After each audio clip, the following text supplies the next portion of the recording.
15 or Mobius Channel 1500 for the TV call. And of course, we're on radio tonight as well, 101.7 The Trail.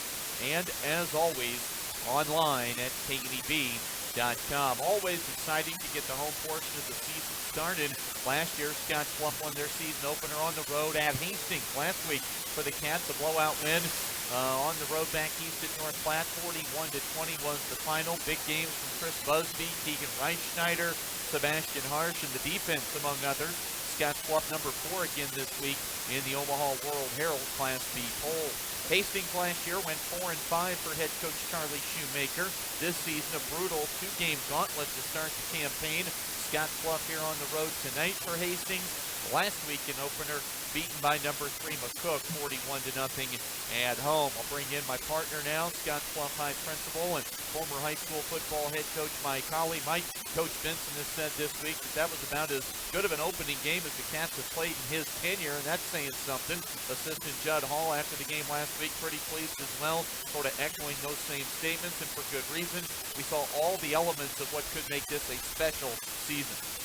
Boy, they have a lot of weapons on offense, and they executed really well for a first game, limited the mistakes overall, and defense came out and played well, gave up about 2 big plays, and that was it. Other than that, they were really dominating. So lots of good things, but you're not where you want to be yet. So every week is working about building on what you did last week and, fixing some of the little things that you may need to work on and just get better and better each week. Yeah, you mentioned the defense. One big rush that set up their touchdown inside the red zone. A big pass play that ended up not leading to any points. Just one touchdown allowed while the starting unit was in. It was 41-7 early in the fourth quarter. Of course, always nice to eliminate travel for us for a week, and that means we're back here at Bearcat Stadium. The home opener, always a special time for the team and community, and you're looking forward to a special event here in a few minutes. Oh, yeah. It's so fun to be here and just look at the condition of the field. It looks great. The home fans piling in. It's a big deal. Scottsbluff football is a great thing, and people get excited about it. And, I'm really excited to see our junior ROTC kids out there tonight. They'll have kind of a new little wrinkle to the national anthem I'm excited to watch. So, yeah, there's all kinds of good stuff going on. Well, that sounds pretty cool. We had some light sprinkles pass through. We've dropped temp-wise a little bit right now. It's 79 degrees here in Scottsbluff. We'll see where we're at when we kick things off here in just a little while. Also tonight in town, the Gimmering Bulldogs play their home opener against the Seward Blue Jays. Jeff Kelly joined by Chuck Schwartz with the broadcast tonight on KNEB AM 960 and 100.3 FM. For us, kickoff on the way at 7. We've got plenty to get to still here on the pregame show. Both coaches with interviews on the way. Joe Benson for Scottsbluff in just a little while, but it'll be the Hastings head man, their head coach Charlie Shoemaker, when we come back right after this on KNEB. Panhandle Trails Intercity Public Transit helps you make connections to regional airports, car rental companies. TJ, I know you can't talk back to me, but if we're good, don't send. Compliments for you and your home has got the latest decor. Come in today and see what you can create. Start with great home decor from Uttermost. Lamps, chairs, and vases for any taste. Need a little light for a more intimate feeling? Flameware is a recharging LED light that simulates candle flames. Rootworks bowls are hand-carved, one-of-a-kind wooden bowls you can't find anywhere else. Finally, for a little accent, try these leather and Western-style pillows from High End. Compliments for you and your home. Downtown Scottsbluff.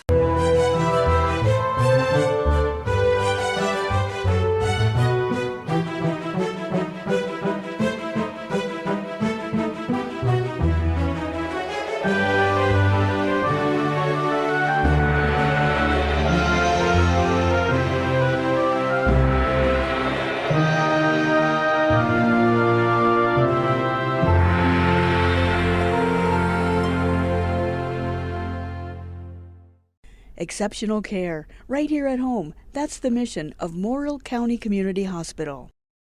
Morrill County Community Hospital is a 20-bed critical access hospital that owns and operates clinics throughout Bridgeport, including specialty outreach clinics and Morrill County Home Health Clinic, as well as Chimney Rock Medical Center, located in Bayard.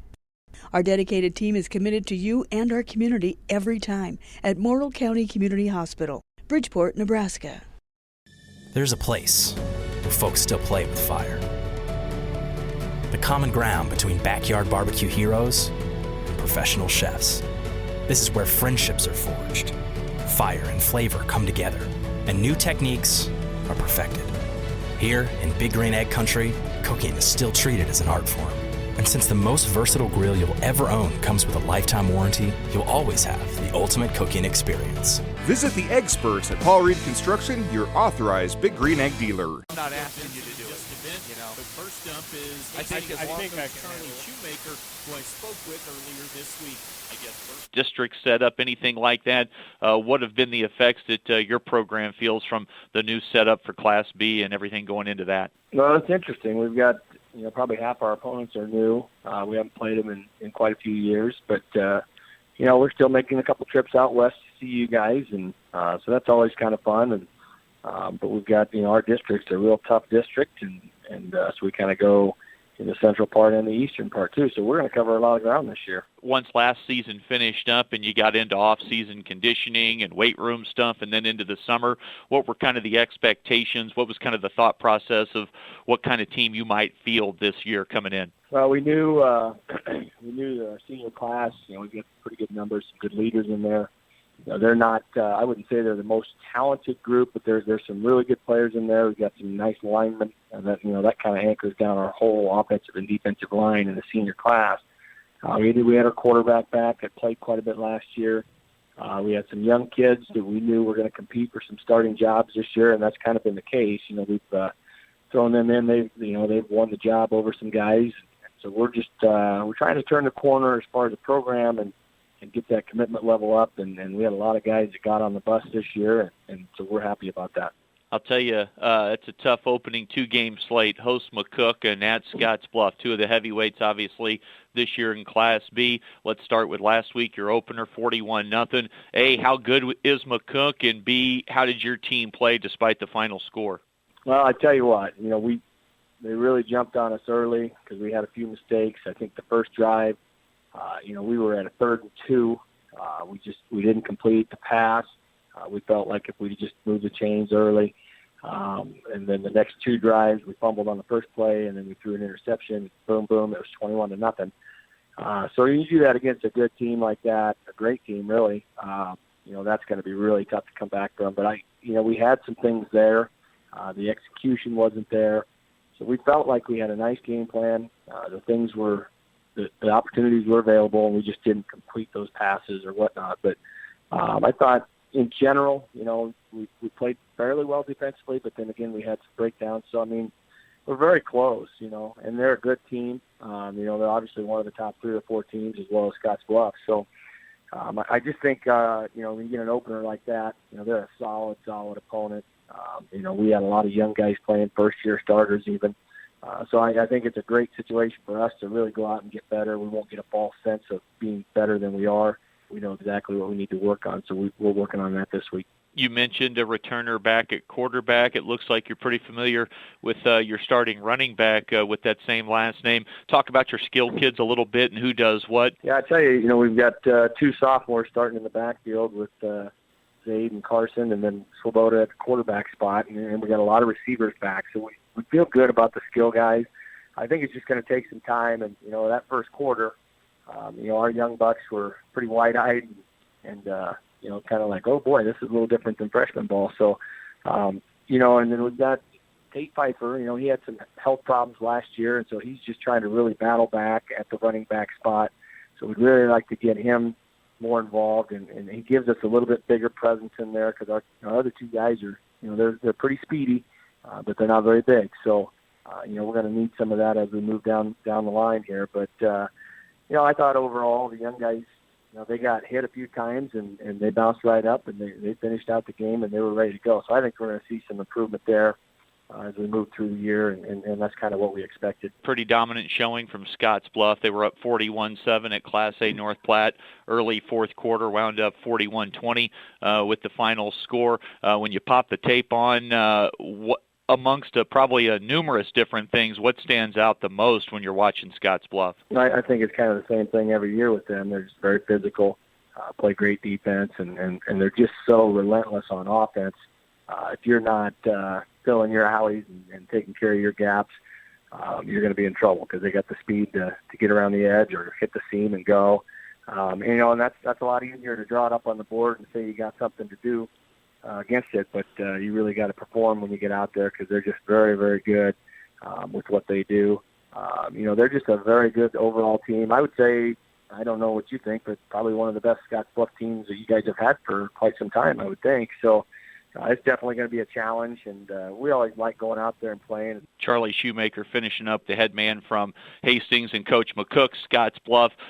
Even if this wasn't to go your way tonight, when you wake up on Saturday, what would make you feel pretty good about your team moving forward despite what the record might be? Well, like I said last week, we probably had 7 or 8 passes that we either overthrew or we dropped, or the execution just wasn't quite there.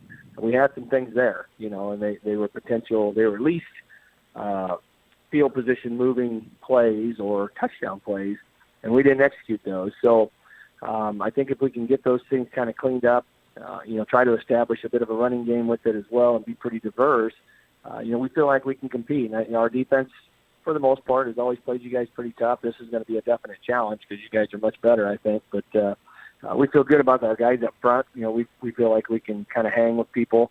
And so we just got to make sure we clean some of those little things up. And, we're just looking to really get better these first 2 weeks. And then hopefully we can get into some of these other games, and all of a sudden we'll be like, oh, this isn't quite the same as playing Scottsbluff and McCook. So we feel good about that. We're just trying to grow and get guys ready to go for the rest of the year. Hastings head coach Charlie Shoemaker talking about his Tigers ahead of tonight's game with Scottsbluff. We'll get to the Bearcats and head coach Joe Benson right after this on KNEB.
Weather can be harsh, and your carpets often pay the biggest price. This is Roger at Gary's Cleaning and Restoration. We understand what an investment your carpet is. Whether it's everyday wear and tear or an unexpected disaster, our team of experts will get your home back looking its best. We specialize in carpet cleaning, fire, smoke, and water restoration.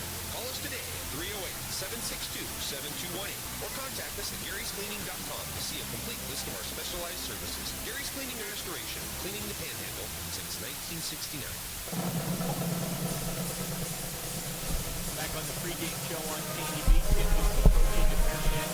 Back on the pregame show on KNEB, kickoff approaching at Bearcat Stadium. Scottsbluff hosting Hastings tonight. Let's check in with Scottsbluff head coach Joe Benson in my conversation from earlier this week. Coach, always good to get off to a good start. You go to Class A North Platte, you strike on the first play of the game, you get a big 3-score win overall for a season opener. How would you assess the way things shook out for your team? I thought we played as well as we have in opener for a long time. I can't tell you when we played that good. I thought all 3 phases were good.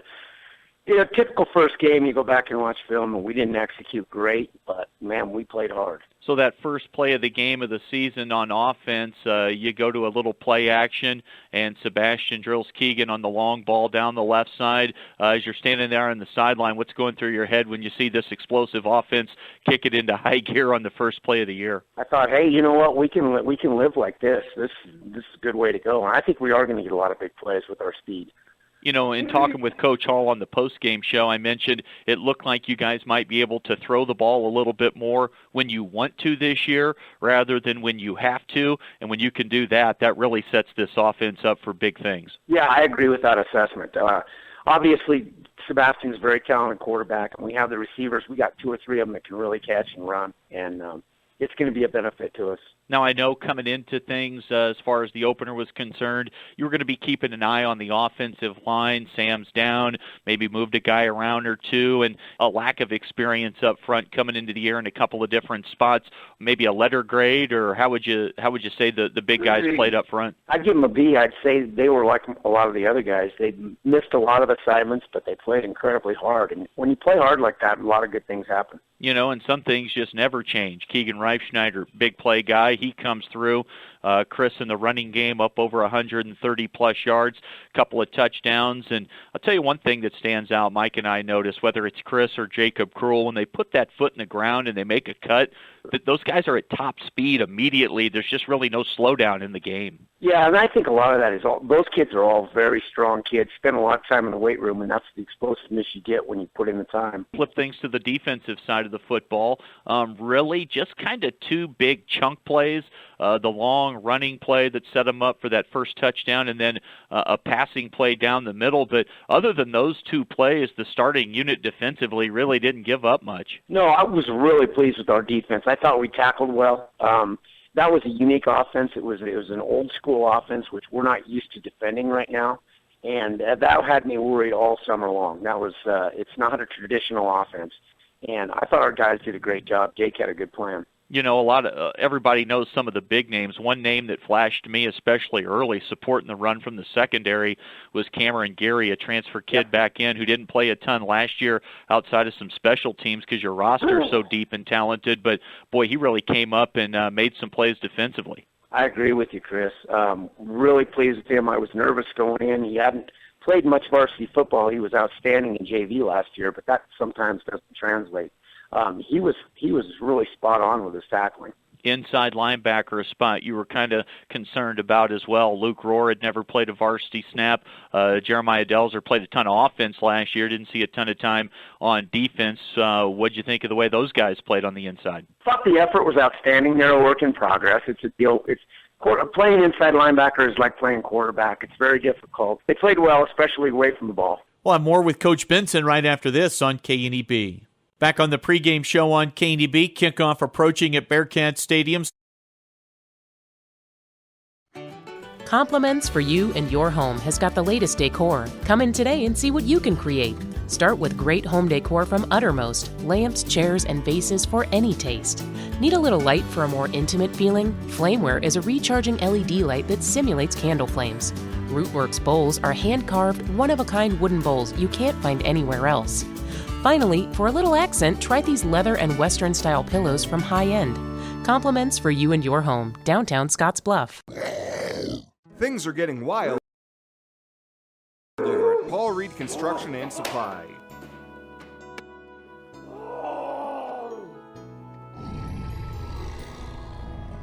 Now through October 15th, take 10% off all Wild gear and Grizzly products.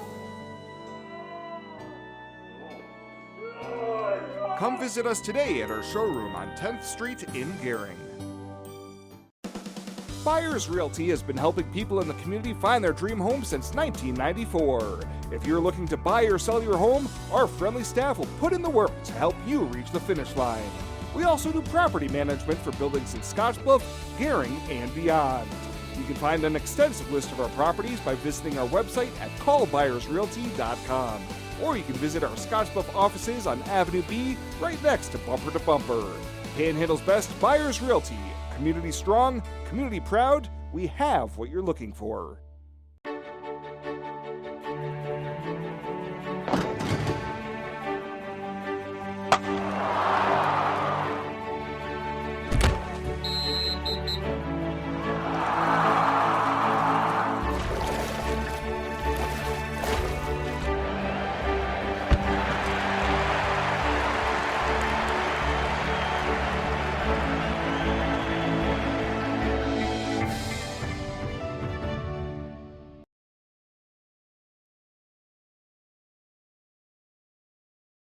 B, my conversation with Scottsbluff head coach Joe Benson continues. Let's flip the page and get to the Hastings Tigers.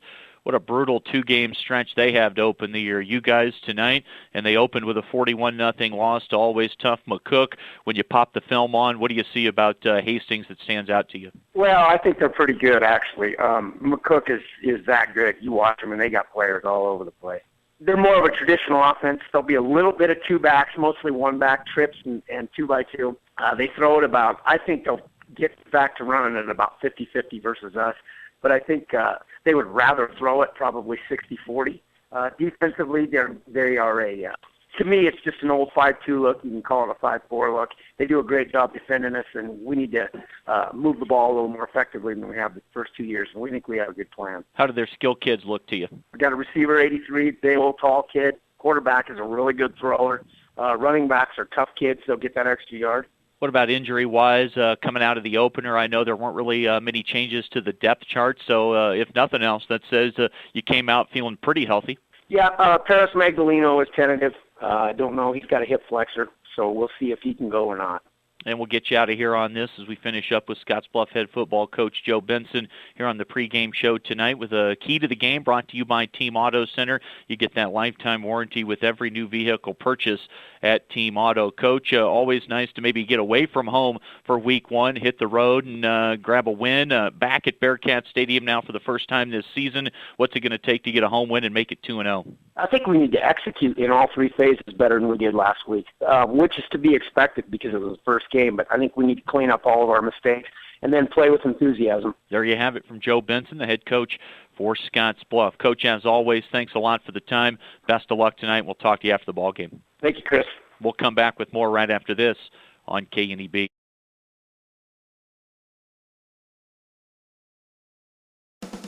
Byers Realty has been helping people in the community find their dream home since 1994. If you're looking to buy or sell your home, our friendly staff will put in the work to help you reach the finish line. We also do property management for buildings in Scottsbluff, Gering, and beyond. You can find an extensive list of our properties by visiting our website at callbyersrealty.com. Or you can visit our Scottsbluff offices on Avenue B, right next to Bumper to Bumper. Panhandle's best, Byers Realty. Community strong, community proud, we have what you're looking for.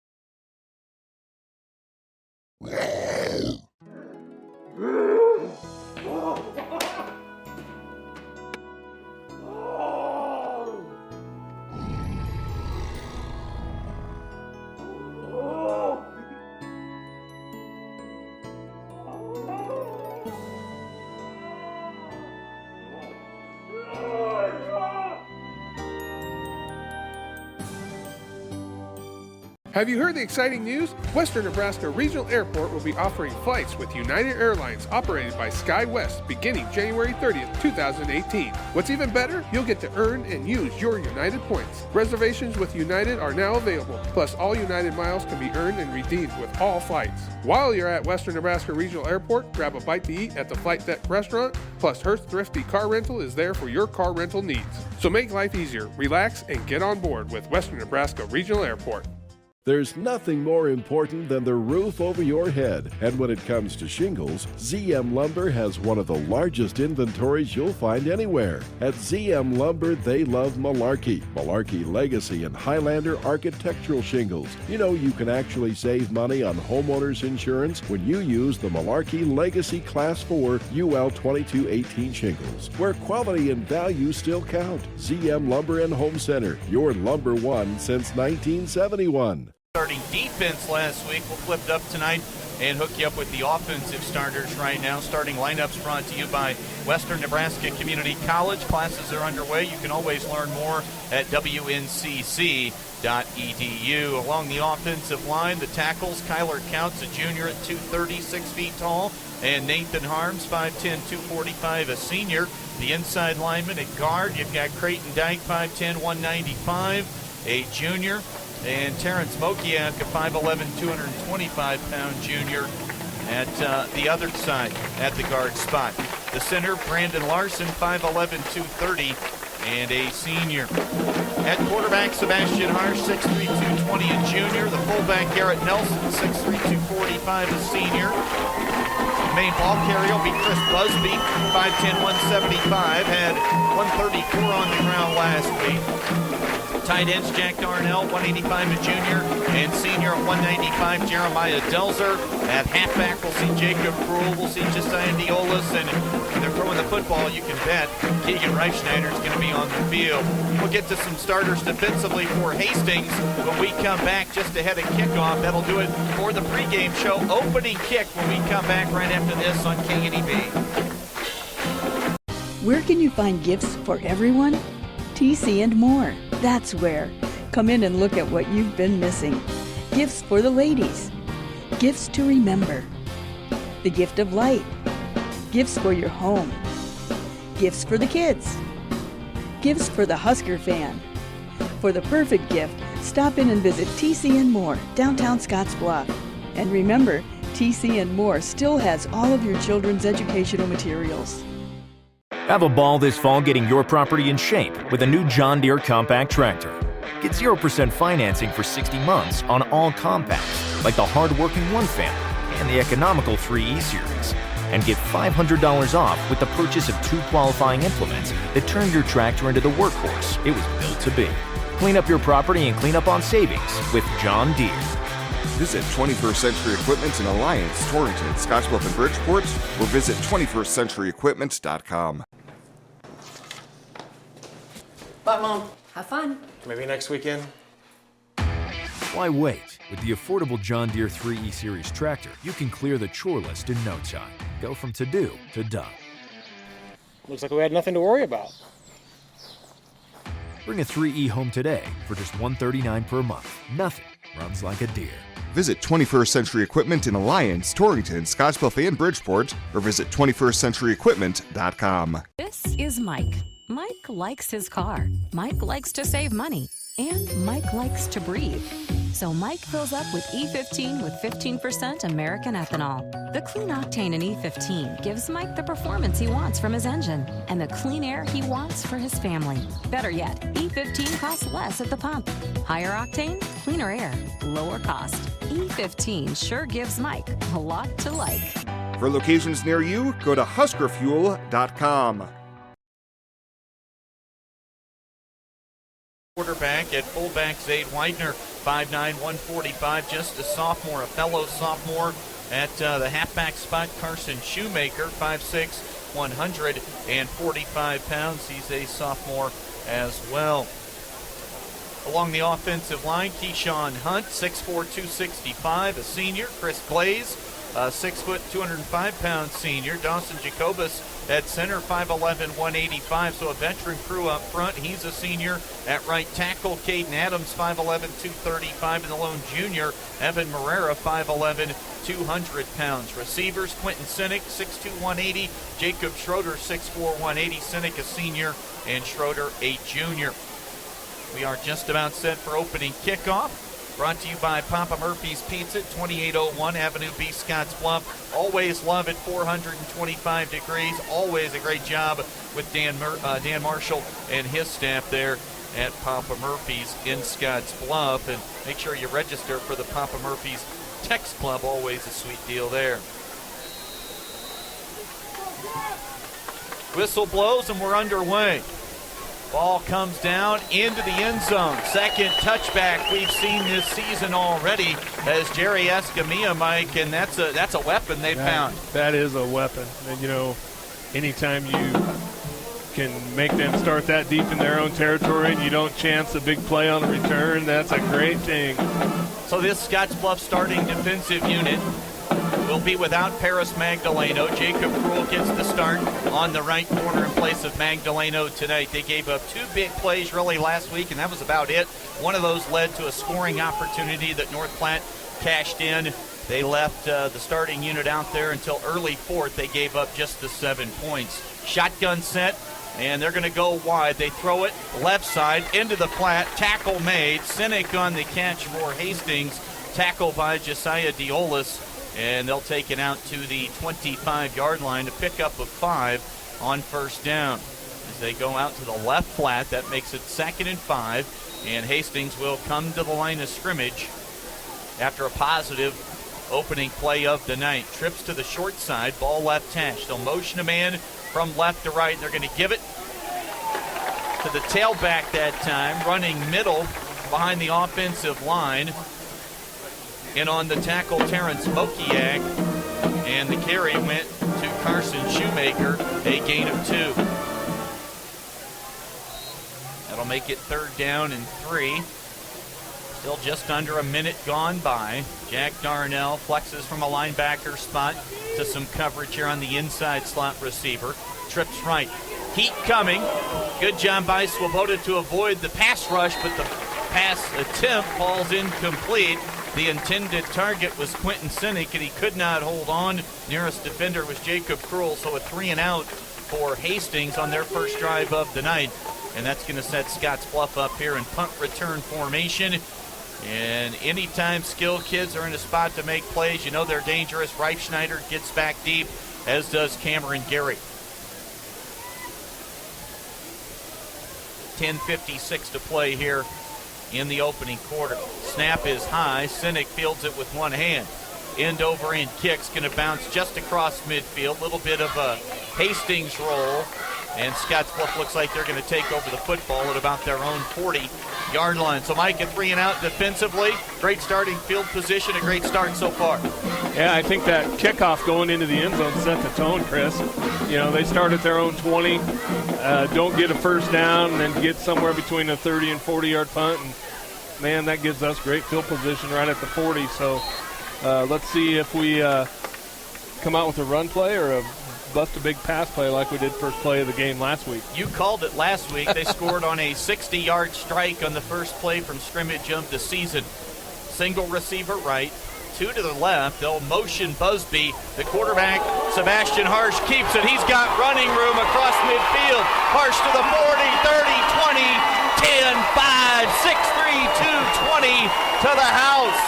Sebastian Harsh, 60-yard touchdown scamper. There was a huge crackback block up front. No flags on the field. Mike, back-to-back weeks. First play from scrimmage, 60-yard touchdown. You don't need to throw it when you can run like that. I mean, that was a great play. Got the action going to the right, kind of faked everything to the right, and then Sebastian pulled it, came back left, and, man, it was wide open. Great job blocking by the line. Receivers, great run by Sebastian, good fakes by the backs, executed well by everybody. Caleb Walker, the PAT, early in this one, 10:37 to go in the first. Scottsbluff up 7-0 on the West Coast scoreboard. Bye, Mom. Have fun. Maybe next weekend. Why wait? With the affordable John Deere 3E Series tractor, you can clear the chore list in no time. Go from to-do to done. Looks like we had nothing to worry about.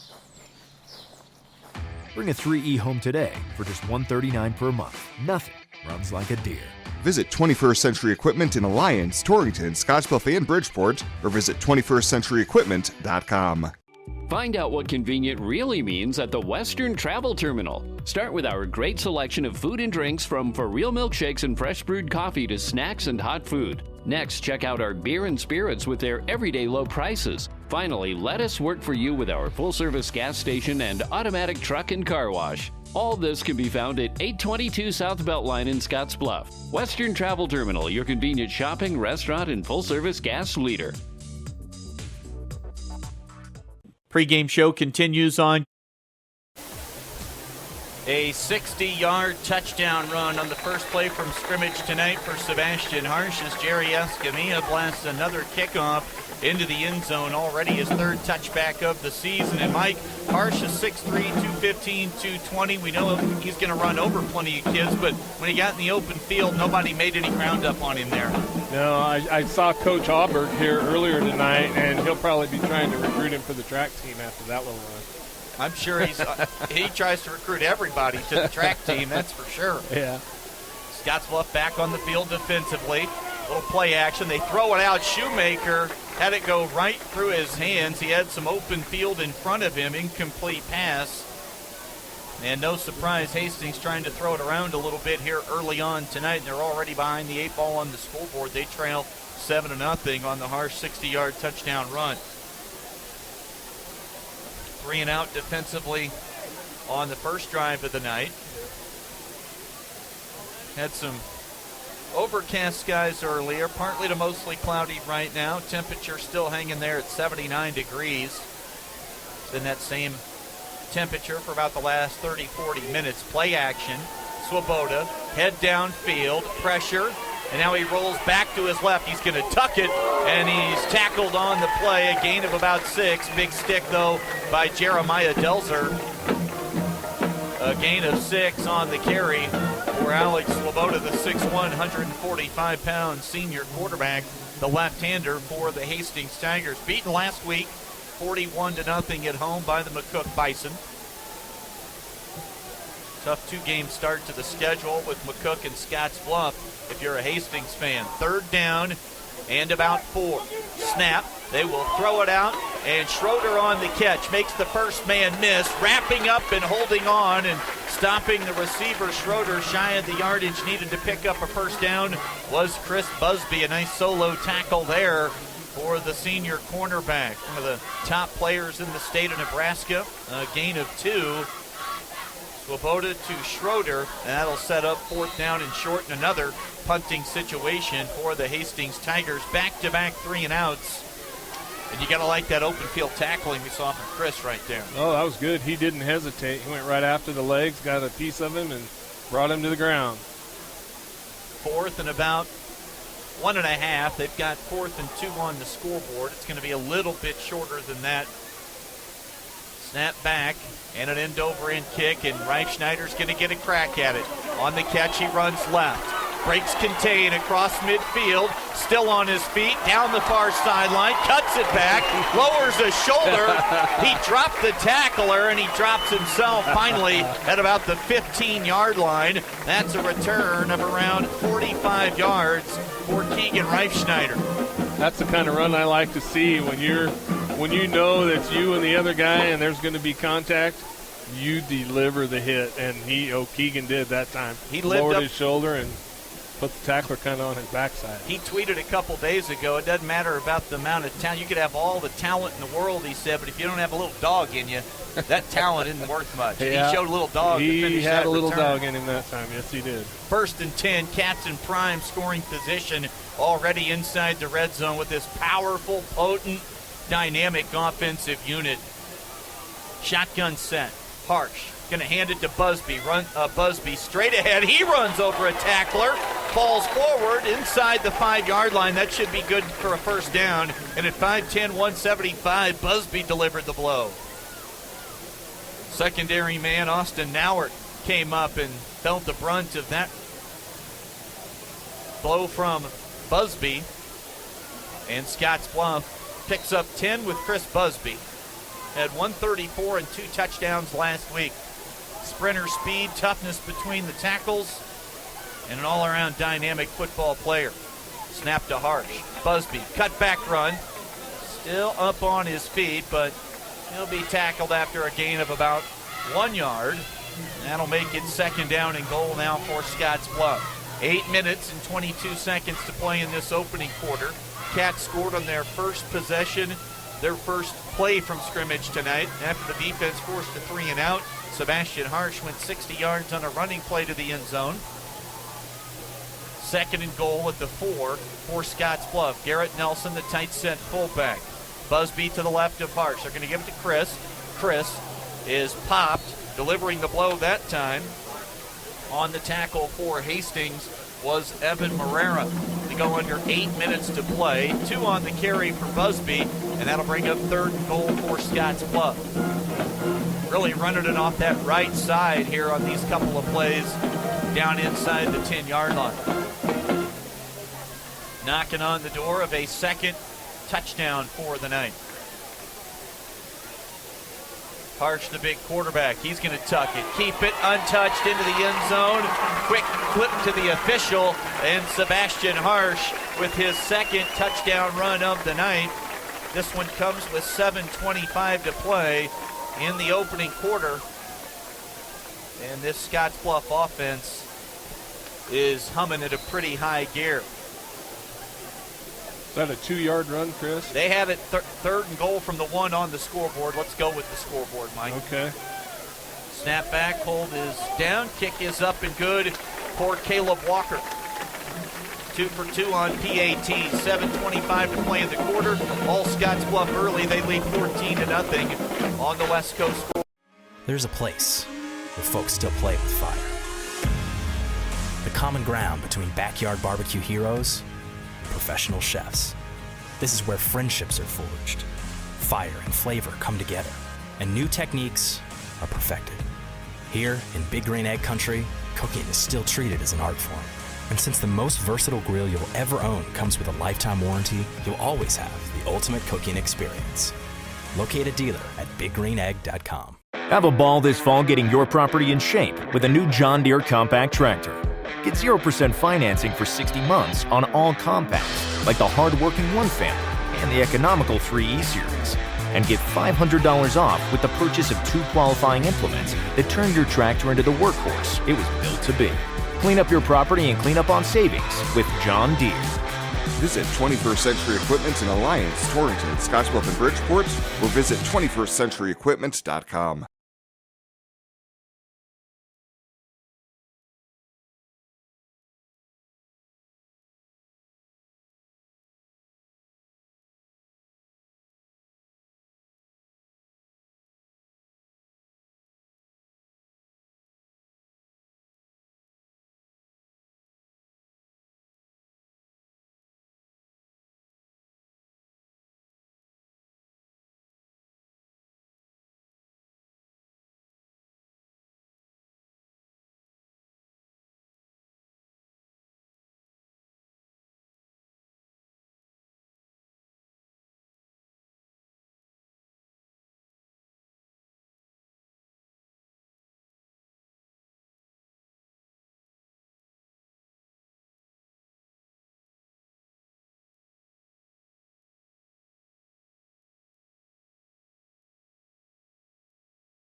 Widener, the fullback, 5'9", 145, and Widener takes it across the 15. They'll mark him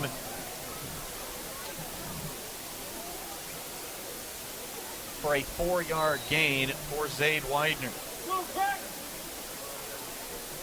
York leads Blair 35-0, another Class B score.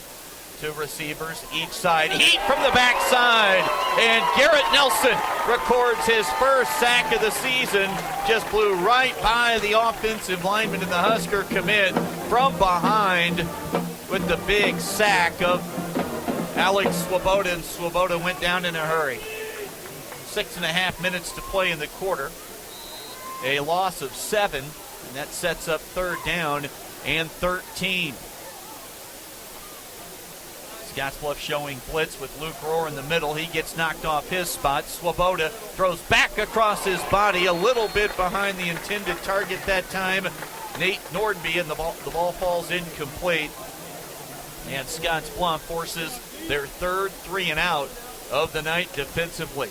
And this is what you run into if you're a passing team and you can't pick up a couple of first downs against this offense. Things get out of control. Oh, in a yeah, hurry. and you know, he had Garrett Nelson chasing him around again, so he was ready to move around in the pocket, and all that movement, he wasn't able to really get his feet set and put that out in front of the receiver. Like he said, threw it behind him. Going to get another crack at it. He's got a seam, and he's tackled. Another nice return for the electric Keegan Reifschneider in special teams action right there inside the Hastings 30-yard line. They'll mark the football down at the 27. Another prime spot on the field position-wise here for the Cats. Great start tonight. 2 touchdowns on the board already. 6:03 to play in the quarter. Jacob Pruill going to split out wide right. Josiah Diolas to the right of Harsh in it. 1 running back spot. Busby slot left. Reifschneider wide that side. They'll send Busby in motion. They're going to fake the handoff. Harsh going to lob one. He's got a man. Pruill can't hold on. I think he had his hands turned maybe the wrong direction to haul that in. He blew by the corner. Perfect ball from Harsh. Should have been 6, but Cruel could not hang on at about 8 yards into the end zone.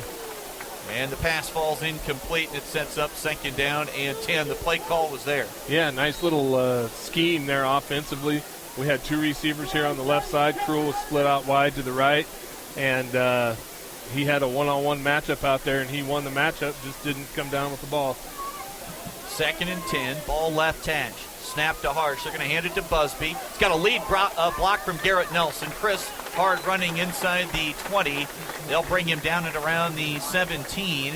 Check it around the 18. He'll be a yard shy of a first. It looks like a gain of 9 on that 2nd down carry for Chris Busby. Last year, 1,500-plus yards, 18 scores. Already with a 100-yard game in his back pocket so far this year.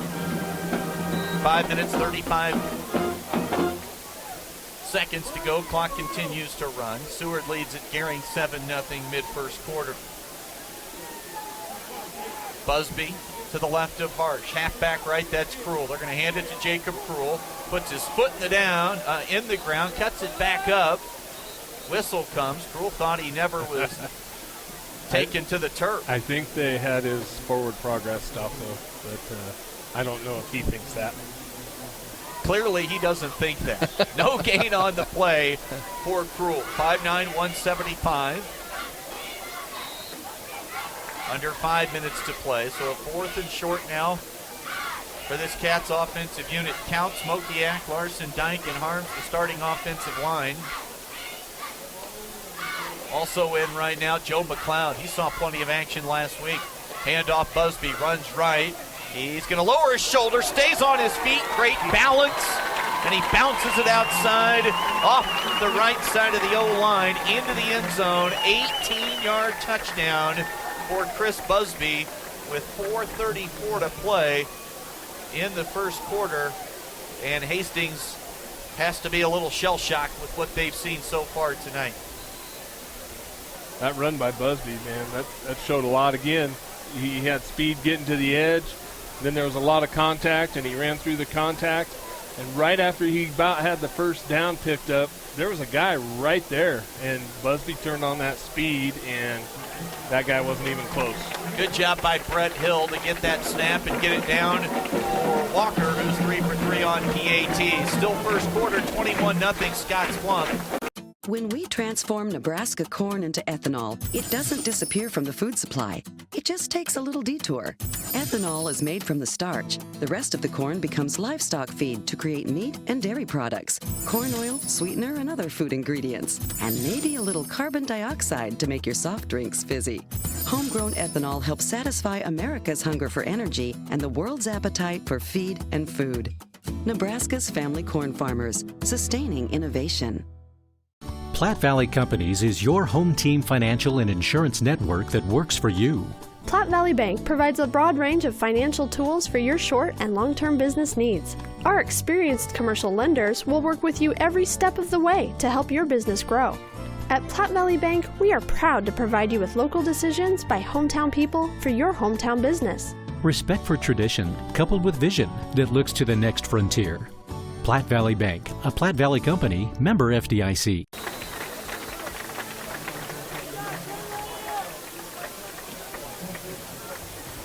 Another touchback on the kickoff for Scottsbluff.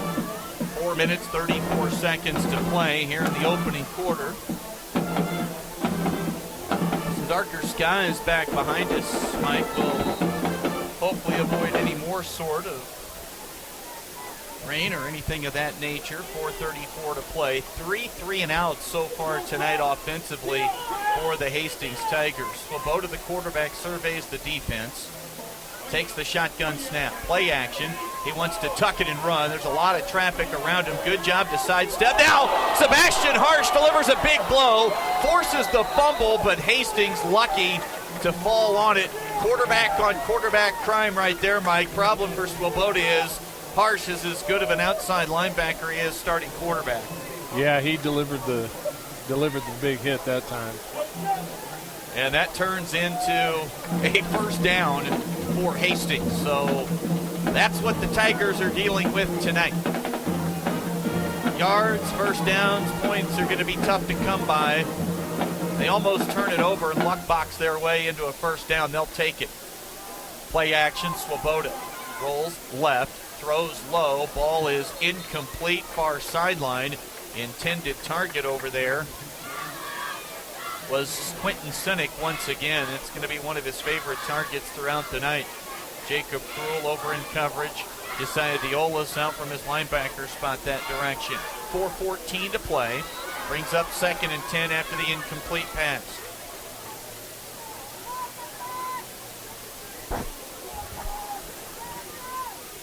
Ball near the left hash. 2 receivers to the right, 1 left. Swoboda again in the shotgun. He's going to hand the football off. And Widener, Zaid Widener, dropped by Harsh. Doing it all so far tonight. Forced a fumble moments ago that Hastings recovered. Another solo tackle. 2 rushing touchdowns. The breakout party for the junior stud is underway in full force tonight if it wasn't already last week. Yeah.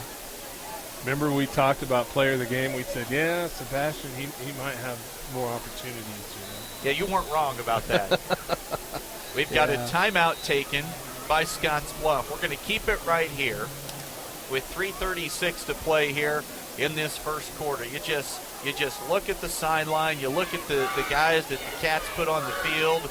Garrett Nelson, the Husker commit, already with a big sack tonight from the blind side. We've seen Harsh offensively, defensively.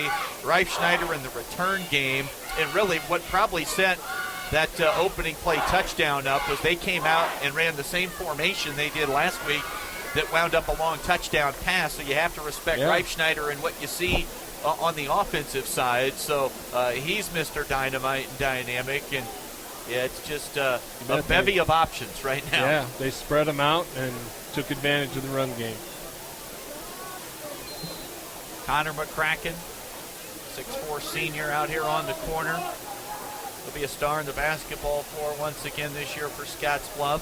Back playing football. Left corner spot now for McCracken wearing big number 17. Reifschneider to the inside, defends against Nordby. 2 receivers to the right. Empty backfield, trips left. Hastings doing all they can to just try and find a little bit of something that might work against this stout defense. Is this the key for Garrett to pin his ears back and go when you got an empty backfield? Clearly. I'm sure he's licking his chops. They'll have him lined up as a down lineman, sort of a rush end on the right. Outside backer walked up to a slot receiver. That's Diolas over there. Looks like we're trying to get an adjustment to the time on the scoreboard. 3 minutes, 31 seconds is what they want. That's what they have. 3rd down and 8. Man in motion from right to left. That's Carson Shoemaker. Here comes the heat. They lob it down the middle, and the ball had to be thrown early with the pressure coming. You had Rohr, you had Nelson, you had Jordan Hort, all busting through that offensive line, and that sets up a 4th down and long situation now for Hastings. They'll punt it away for the 4th time already here in the first quarter. Good pressure by the Bearcat defense. Quarterback is 2 for 7 for 7 yards so far, and that's indicative of all those 3 and outs. He's been sacked once. He also fumbled. We've got a bit of a shank, and this can set up an opportunity again for Reifschneider. Patiently waits on some blocking, now breaks it back out to the left and stays on his feet for a moment, tackled out across the 45-yard line. Reifschneider takes the football to the 47. More great field position. Scottsbluff has had the football from their own 40 forward all night long, and that makes it rough on an opposing D. Yeah, Hastings has got a tough schedule starting out with McCook week 1, Scottsbluff week 2. You know, and they're a long way from home, so if you get up on them a few touchdowns, they may run out of gas a little early tonight. We'll see if the Bearcats keep the pedal to the metal. I got a feeling they are, Mike. Harsh in the shotgun. Wing right, Back to the left is Busby. Play action. They're going to roll it out. They're going to dump it to Nelson in the flat. Garrett Nelson on the catch. He had a fumble on a carry last week. He takes this grab across midfield. Line of scrimmage was the Scottsbluff 46. That's a gain of 6 yards. Harsh hits Nelson, and that sets up 2nd down and 4 now for Scottsbluff. 2nd and 4 pretty much gives you anything you want in the playbook also. Right hash. 2nd down, Scottsbluff. We've got 2 minutes, 40 seconds to play. Cats lead 21-0. Still opening quarter action tonight on KNEB.TV and 101.7 The Trail. Harsh takes the snap. He's going to run it. The quarterback still on his feet, spins out of a tackle, falls forward to near the Hastings 40-yard line. A gain of 7 for Sebastian Harsh on the carry. Starters defensively tonight for Hastings: Jack Shardlow, Caden Adams, and Keyshawn Hunt up front. The linebackers: Grant Beard, Blake Davis, Ivan Bieber, and Leigh Pultine. Quentin Sinek and Isaiah Hunsley on the corners, and Jacob Schroeder and Austin Nauert, the 2 safeties for the 0-1 Hastings Tigers. Harsh's first run of the night that wasn't a touchdown, Chris. 2 minutes and 15 seconds to play, quarter number 1. Snap to Harsh. They're going to throw it again. They're going to throw a corner ball. Jack Darnell, the intended target. He holds on and brought down around the 10-yard line. Tackled on the play by Hunsley from Hastings. A gain of 32. Harsh to Jack Darnell. Great job on the catch, but how about the placement on the pass? Beautiful throw. I mean, that had a nice arc on it. Came down right where it needed to be. And we talked about this last week, Mike, on the postgame with Coach Hall, and I mentioned it to Coach Benson. They're going to be able to throw it more just when they want to, not when they have to, and that just makes an already potent offense just that much more difficult to stop. Nightmares for the defense. They'll spread it a little bit right now. They're going to hand it to Busby running right. This should end in a touchdown, untouched. 8-yard touchdown run for Chris Busby with 1 minute and 43 seconds to play here in the first quarter, as Scottsbluff is just pummeling Hastings here early tonight. And credit this offensive line as well. Untouched They've grown into the a little end zone. bit since last week, I think. And maybe they're not facing as large of guys, but, you know, we're doing whatever we want right now. The line's doing a great job. They've got a flag. It looks like offsides, the call coming up against Hastings. So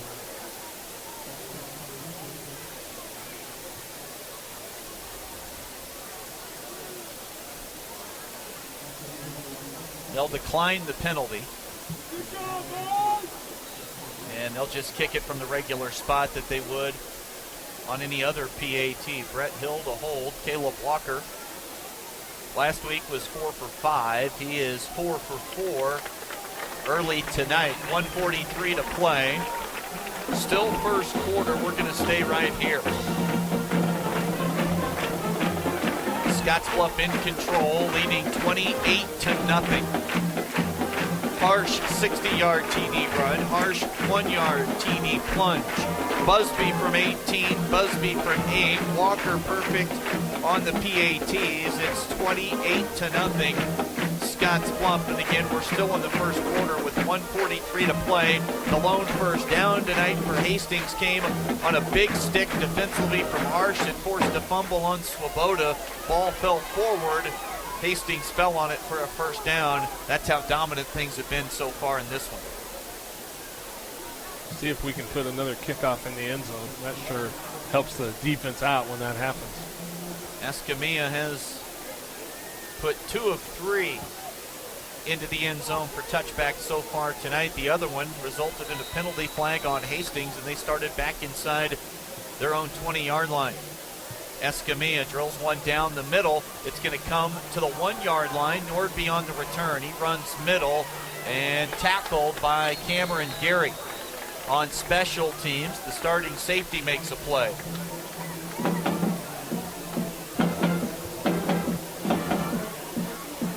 So this will be the best. That's, you know, it was 1 yard shy of going in the end zone, and they gained about 1 or 2 yards out of that, so they're starting on the 23. And this will be their best starting field position so far tonight. So good coverage, good tackle by Gary getting down there. 2 receivers to each side. Handoff goes to Widener, and the sophomore running back across the 25 to the 26-yard line. A pickup of 3 for Zaid Widener. 5'9", 145, took the handoff from Swoboda. Hunt, Glaze, Jacobus, Morera, and Adams along that offensive line of starters coming into action tonight. Port left side, McLeod in the middle defensively. Nelson lines up right in. They're going to throw it, far side. On the catch, Sinek. That's going to be good for a first down. Delzer and Gary combine on the tackle. Needed 7, got 8. And Swoboda hits Sinek for the first down. Quentin Sinek, 6'2", 180, good player. Little confidence builder there for the Hastings Tigers. They're going to need more of it. They trail 28-0. All Scottsbluff early. Play action. They're going to throw a little RPO, run pass option. It goes to Shoemaker, and he'll be pushed out of bounds shy of midfield, but that's going to be good for another first down. Swoboda to Shoemaker on the catch. A gain of 13 to move the chains. Linebackers right now, Rohr, Delzer, Darnell, and Diolas. Corners are Cruel and McCracken. Twins to each side, wide side, the left. They're going to throw it, and that could be a live ball. They're going to say that pass is incomplete. Gary was hustling over to it, so incomplete pass makes it second down and 10. That was about as close to a lateral as you can get without it actually being a lateral. He turned his shoulders, threw it straight sideways to the left, and the receiver didn't come down with it, and that could have been disastrous for him there. Second and 10, 45 seconds to play in the first quarter. Scottsbluff dominating 28-0. Slant route on the catch. Cruel trailing the receiver. Sinek on the grab down to around the Bearcat 30-yard line. That's a gain of 23. Swoboda's down in the offensive backfield, but a nice ball from Swoboda to Sinek on the slant route. Tackle made by Cruel. Pickup of 23 yards to move the chains, and Hastings doing their first bit of real business offensively here tonight. Third first down of the drive, 4th of the night. They'll hustle to the line of scrimmage. Receivers, 2 to each side. Ball middle of the field. Play action. Heat coming. Swoboda just eludes Garrett Nelson. Help arrives, though. Rohr and Darnell in on the stop. Port late arriving as well. That'll be, let's give them a gain of 1.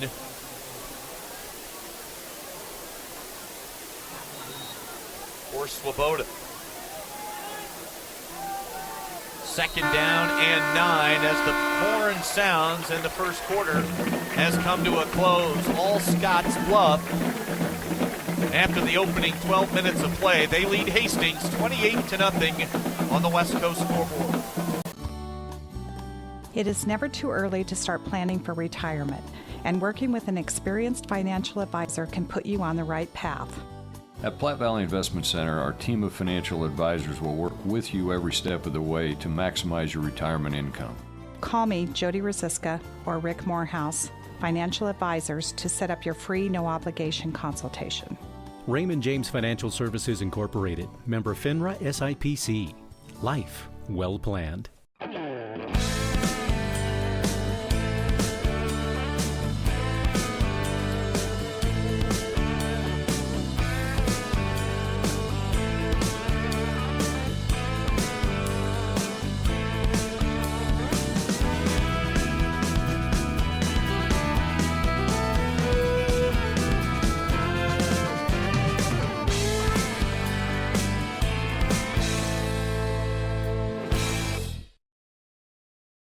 Monument Mall has been a huge part of the commercial retail market that has served the Scottsbluff Gearing area for well over 2 decades. Many have the misconception that leasing or renting a retail commercial space at Monument Mall is not affordable.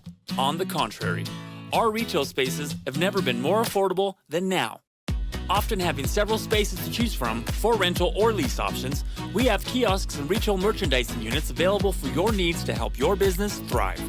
So don't hesitate. Feel free to give us a call. For more information, please contact Krista Pelster, our property manager, at 308-632-6000. We'll do whatever we've wanted offensively tonight. So defense played really well the first 3 or 4 series. Now Hastings is starting to move the ball a little bit. And now they've got a nice little screen pass set up. Shoemaker on the catch, eludes a defender far side. McCracken, he'll get credit for the tackle, pushing him out of bounds. That should be enough to move the chains. Pick up of 11 for a first down. Check that 10. It was second down and 9. Gain of 10 as Swoboda hit Shoemaker. Nice play call, play design. Take advantage of a little bit of that heat and that aggressiveness. Yeah, that was a good play call. Throw it back to the short side flat. Swoboda dumps it, same side. And on the catch, Schroeder. I believe that's Schroeder, 6'4", 180, the junior. And that'll be a short gainer inside the 20. Down to around the 17-yard line for a pickup.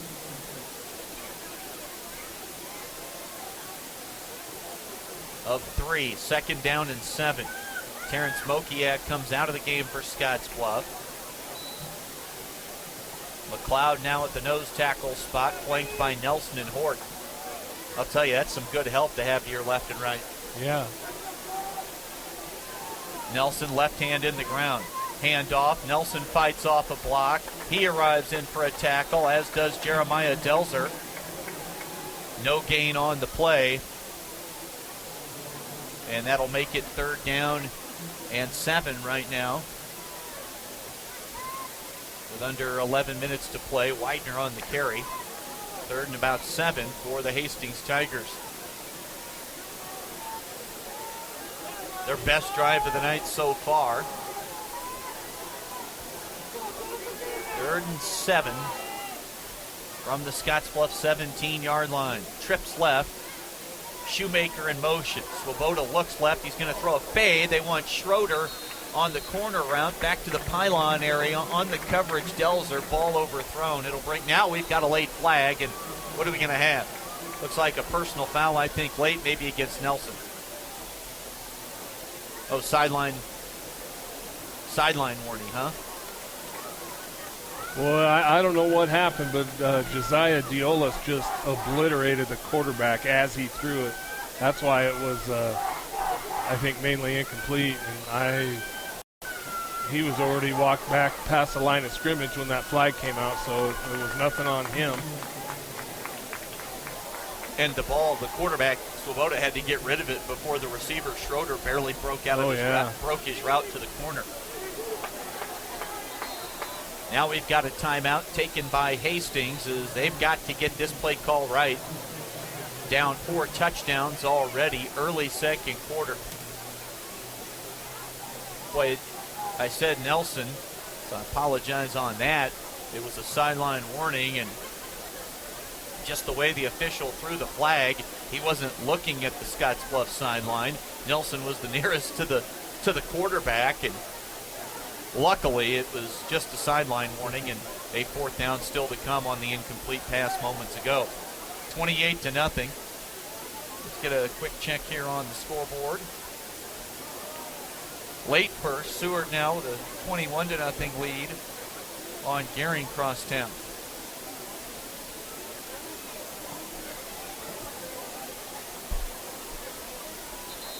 .29 to play.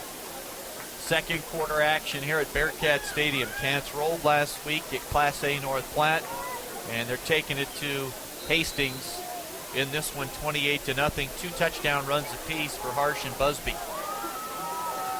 4th and 7, ball right hash. 2 receivers to each side. Swoboda now going to check things out to the right and left. He looks right, and pressure comes, sacked by Harsh. We've got a flag down. We'll check it. Harsh with the sack, and then he's bear hugged by Nelson.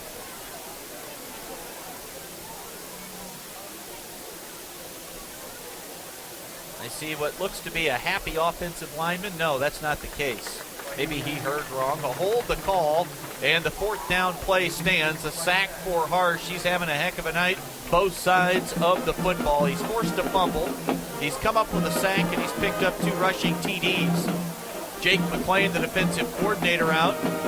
Hyped with what he saw from Jordan Hort with some defensive pressure that time up the middle.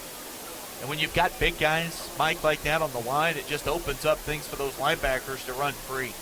And they are running wild right now. Boy, they put some big hits on Swoboda so far. He's going to be a sore cat in the morning. 1st and 10 for Scottsbluff. First possession of the second quarter. Double tight set. Handoff to Diolis. Runs left. Steps out of a tackle. And Diolis is brought down in on the stop defensively. Ivan Bieber for Hastings. That'll be a gain of 5 yards on the first carry of the night for Diolis. You know, that play looked like it was kind of slow developing, and Hastings did a good job of defending it. And you get up, and boom, you got at least 5 yards out of it. So good job of surging by the offensive line. Good patience by Josiah staying behind him. And, man, that's a little power football just coming right at you, Chris. Boy, his legs look really thick this season. Those calves are huge for Diolis. 9:41 to play in the half. 28-0 lead for Scottsbluff. To the line of scrimmage. Over the football, Brandon Larson, the senior center. Snap to Harsh. They're going to go right back to Josiah. Running near side, stays on his feet, across the 40, cutback run, out to midfield. Lovely looking effort that time from Diolis. Line of scrimmage was the 31. Give him 19 to midfield and another 3. Pickup of 22, and that was a pretty looking run. He showed patience, he showed balance, and some toughness there. That's junior running back Josiah Diolis. Averaged 5.5 yards a pop last week on 5 carries. Yep, that 22-yard run there will help you average out. Nice run.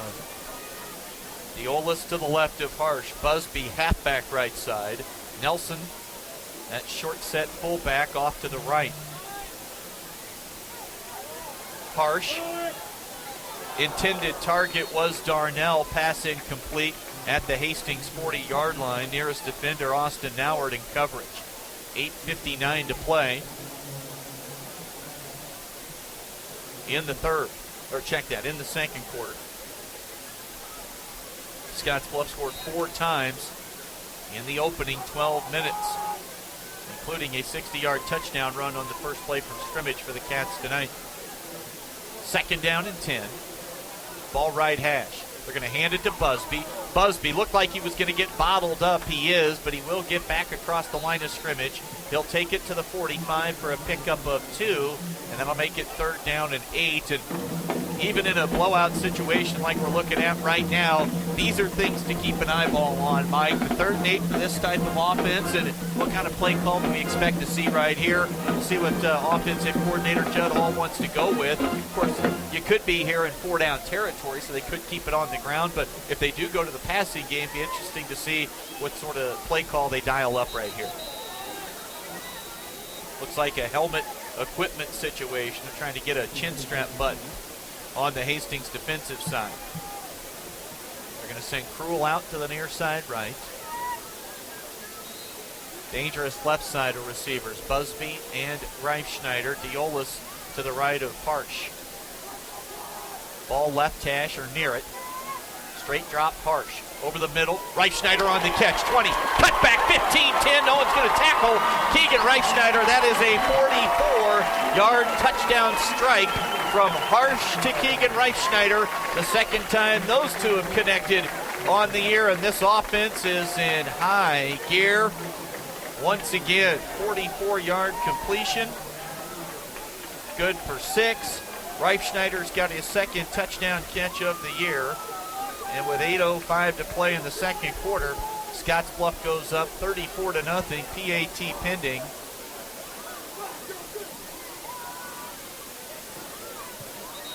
And Caleb Walker's kick is good. 8:05 to go in the half. Scottsbluff leads 35-0 on the West Coast scoreboard. Holy moly.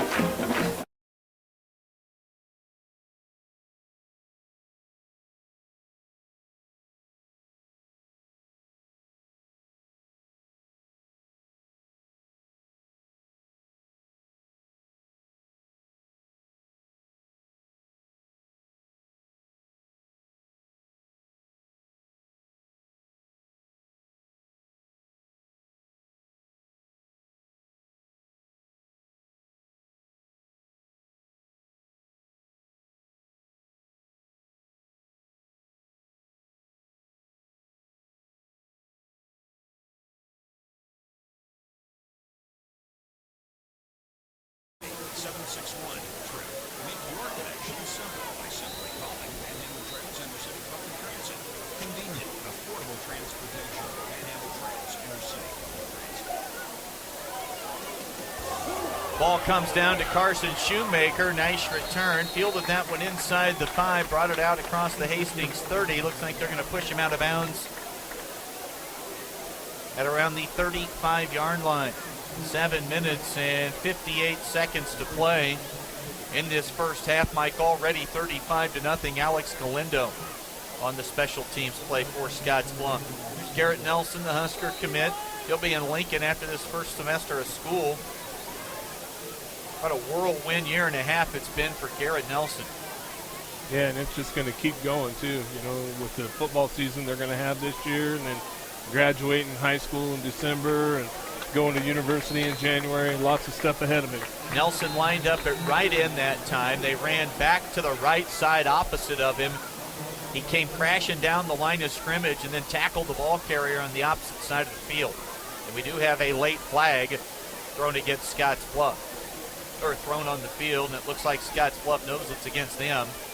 Personal foul to call against the Bearcats. I didn't see who that was on. Nelson did make the tackle. Nelson talking to Chris Busby away from, and Busby's going to come off near side. We won't speculate on, I didn't see who the flag was on, but Busby is coming off the field. Cruel on to replace Chris on the left corner. So the rushing play picked up about 3. They'll throw it. Schroeder on the catch, right side. And a good job coming up to support defensively on the tackle. Schroeder gained 6 on the catch on the completion. And he's hobbling a little bit back to the huddle. 7:16 to play here in the first half.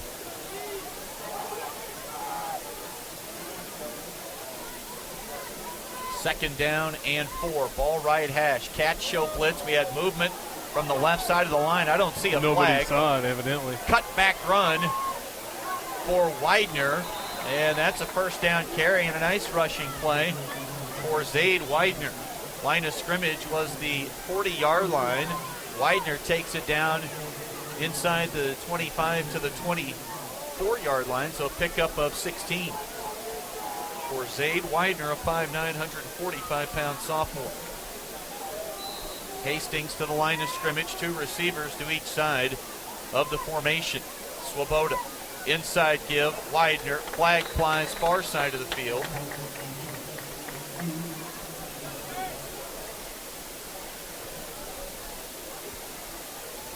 We wait on the signal.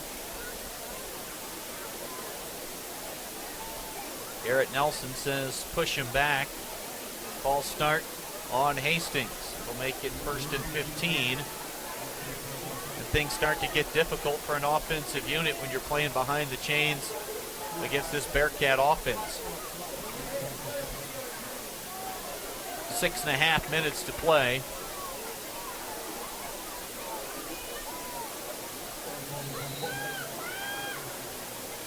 And now first down and about, there's an interesting mark off. Looks like it's about 1st and 16 by the spot of the football. 1st and 15 on the scoreboard. 2 receivers each side. Diola shows blitz. Darnell comes off the opposite side, and there's a sack for Jack Darnell. Back out at the 31 or 32-yard line. Loss of 2. Darnell picks up the sack defensively for Scottsbluff on Alex Swoboda. Said it earlier, Swoboda's taking a lot of hits, and there's another one delivered by this Bearcat defensive unit. 2nd down and long now for Hastings.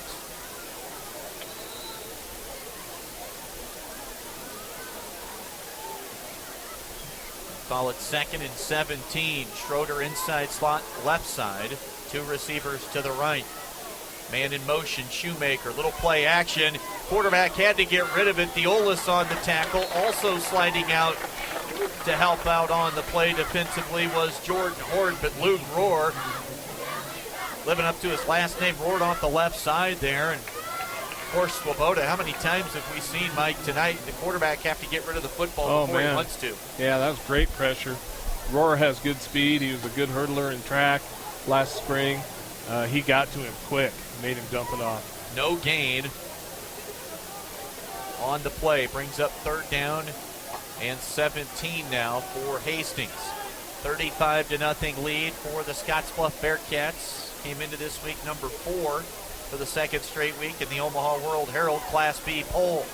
Another big blitz up the middle. Inside slot on a little screen play. Sinek on the catch. Takes it inside the 30 down to the 27. A gain of 5 for the senior receiver Quentin Sinek. Garrett Nelson down. And a little slow getting to his feet. He's up. He's going to limp over to athletic trainer James Buck, and now Garrett going to go back to the backside, sitting back down. Teammate Josiah Diolis checking in on him. There's Garrett. James Buck checking out the right leg right now. 4.5 minutes to play in this first half. All Scottsbluff 35-0. Husker pregame tomorrow at 1 o'clock on 960 and 100.3. On the brand starting at 5:15. Kickoff from Lincoln against Akron at 6 o'clock. Garrett's up on his feet. Might be cramping, Chris. I think that is obviously best case scenario. Yeah. We'll hope that's what. Well, that's what I'm rooting for. Yes. Yeah. Everybody. The state's rooting for that. Yeah. Garrett walking a little bit better with about each step he takes. The Scottsbluff Math Club Twitter account today, did you see that? I did not. They had a breakdown of 4 mullets, and they broke it down with math. And they said Garrett had the best mullet. It was outstanding. I guess I did see that, yeah. A 4th down passing play. Josiah Diolis arrives and delivers a blow to Jacob Schroeder. A loss on the play. And they'll give a little forward momentum. A loss of 1. Josiah's having himself a great ball game too tonight, Mike. A couple of nice running plays, but he's really standing out on the defensive side of the football. Yeah, he's playing very well tonight wherever he's at. You know, he's got his head screwed on tonight. He's getting after it. 35-0 Scottsbluff with 4:18 to play here in the first half. Coming onto the field along the offensive line is a number that's not on the roster. Oh, no, never mind. That's Terrence Mokiak getting back at the offensive guard spot. Handoff comes to Busby. Busby runs right. Cut back. He's at the 35, at the 40. Steps out of a tackle. An ankle tackle that time from Nauert. The only thing that stopped Chris from probably sprinting to the end zone. Line of scrimmage. And we do have a flag down back around the 40, so hold the phone. If the play stands, it'll be a gain of about 19. It looks like it will not stand as the Bearcat offensive unit is whistled for a hold. And they'll replay first down after the mark-off. Against the Bearcats. We haven't seen many penalties on either club tonight. This one kind of a big one against the Cats. Yeah, took away a big gain from Chris. See if we can get it back here now. We're 1st and 20.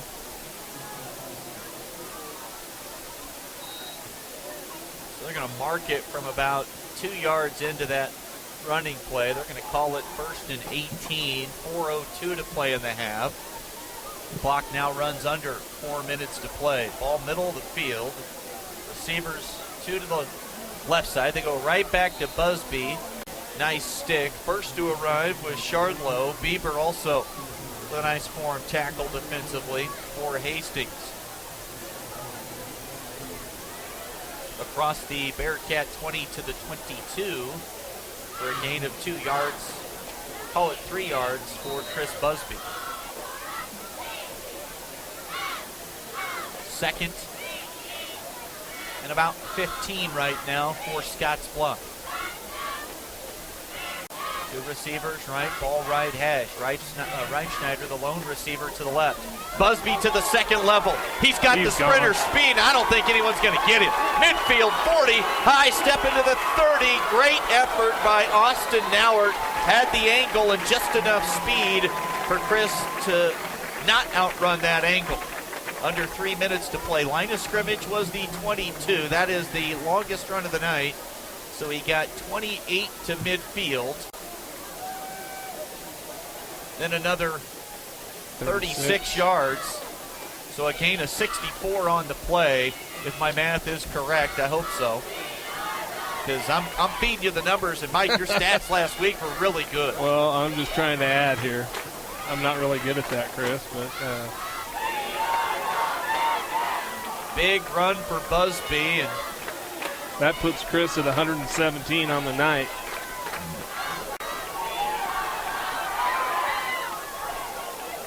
The beat goes on for Chris Busby. The talent on this team just is pretty phenomenal. Another right now. great cutback by Chris. Looked like the play was developing to the right.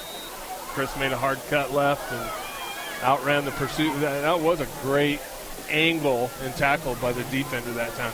I thought there was no way. I thought Chris had outrun that angle on that, but that was a really good job and effort by the defensive player from Hastings. And we go back to last year before the season started. Was Chris going to be able to run between the tackles? That play started between the tackles and wound up outside with a sprint.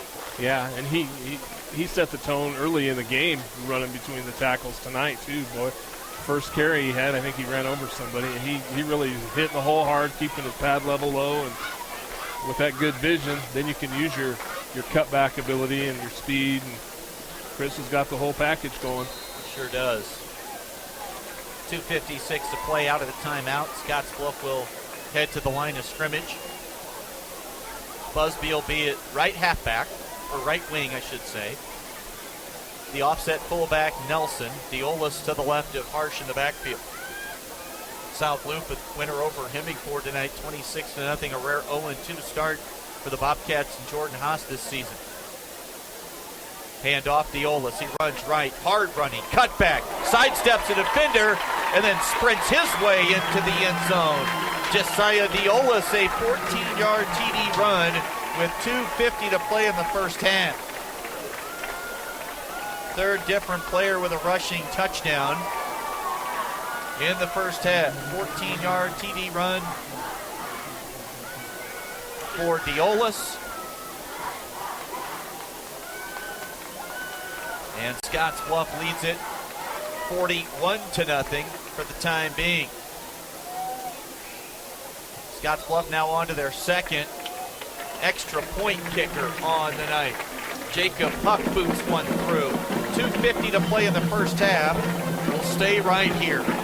KNEB.TV, 101.7 The Trail. Chris Cottrell, Mike Colley with you in the Logos broadcast booth. Stop in to Logos, see Jeremy and his crew. They'll custom design it, print it. They'll get it ready for you for the game. No job too big or small for Logos in downtown Gering. And Joe Benson said maybe just a little bit better execution all the way around, but for an opener last week, pretty pleased. I'd say at this point the execution has been outstanding here in night number 2. I would agree, Chris. They've improved on that since last week even. More crisp. I think the line is really getting things done tonight, which is allowing the skill players to have a lot of success.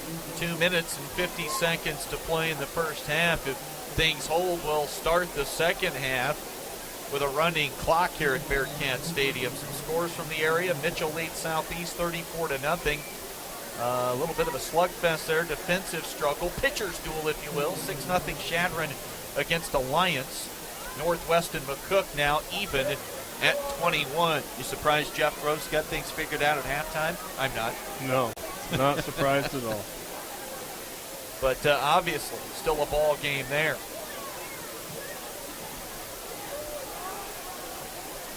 .250 left here. And the scoreboard operator has fallen a little bit behind. It says 35-0. Scottsbluff should be 42 on the lovely scoreboard here. A bit of a squib kick. It's going to bounce around the 25. picked up on the return. Big stick. Host of defenders down on the kick coverage unit. Evan Hegum, one of them. Also down, Caden Bradley.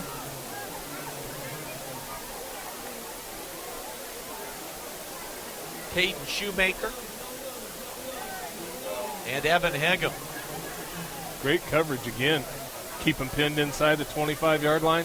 So if you don't kick it in the end zone, if you can get down there and keep inside that 25, that's a great job. And you love to see these guys just fighting to be seen on film. Make a play, let the coaches notice you. Right now, that's their role. And if you want to contribute, do your role and do it well. Swoboda pulls it from the running back's gut. Diolas on the tackle. He's been everywhere on the defensive side of the football tonight. Connor McCracken's played a ton of snaps. We saw Devin Baderas a couple years ago. Landon Walker, a basketball player, came out for football. Big help to the team. Last year, it was Devin Baderas. This year, Connor McCracken. Oh, it's great to see Connor out there on the football field. Clock runs, 2nd down and 9. It was a 1-yard gain for Swoboda. Snap, pressure, comes off the edge. Putting the pressure on that time was Shoemaker, and Swoboda got rid of it towards the sideline. Carson Shoemaker is running back out that direction. Broke back towards more of the middle of the football field, and Shoemaker came off the edge and really forced Swoboda to pull the ball down and hustle out to his left. 2 minutes to play here in the first half, 2:01. Seward leads Gearing 28-0 as they approach halftime at Memorial Stadium, about 5 miles or so away. Shoemaker motions back into the left of Swoboda. Swoboda straight drop and incomplete pass. Jordan Hort hustling over near the sideline. Keeping an eye on Carson Shoemaker, the big boy, showing some athleticism defensively, and that'll bring up a 4th down and 9, and another opportunity, Mike, for this Bearcat offense to get their hands on the ball. And I caution even saying that because Reifschneider's back to return a kick, and he might make the offense null and void here if he gets his hands on it. Yeah, we most likely will end up with really good field position again. Not a lot of time came off the clock. Nice kick, high spiraling boot, and that's going to bounce and take a Hastings roll. We'll wait to see where it's marked out of bounds by the far side official. Nice kick that time. On the boot, 1:50 to play. Line of scrimmage was the 24-yard line.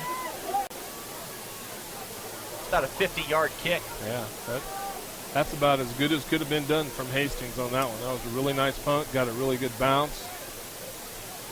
On the sideline, you didn't have to worry about the return. Good as they could have hoped for. 50-yard punt from Sinek, no return, and Scottsbluff will have it at their own 26-yard line with 1:50 left to go in the first half, and they lead 42-0. And Evan Hegum takes the handoff. Backup quarterback already into the game, Brett Hill. And Hegum takes it across the 25.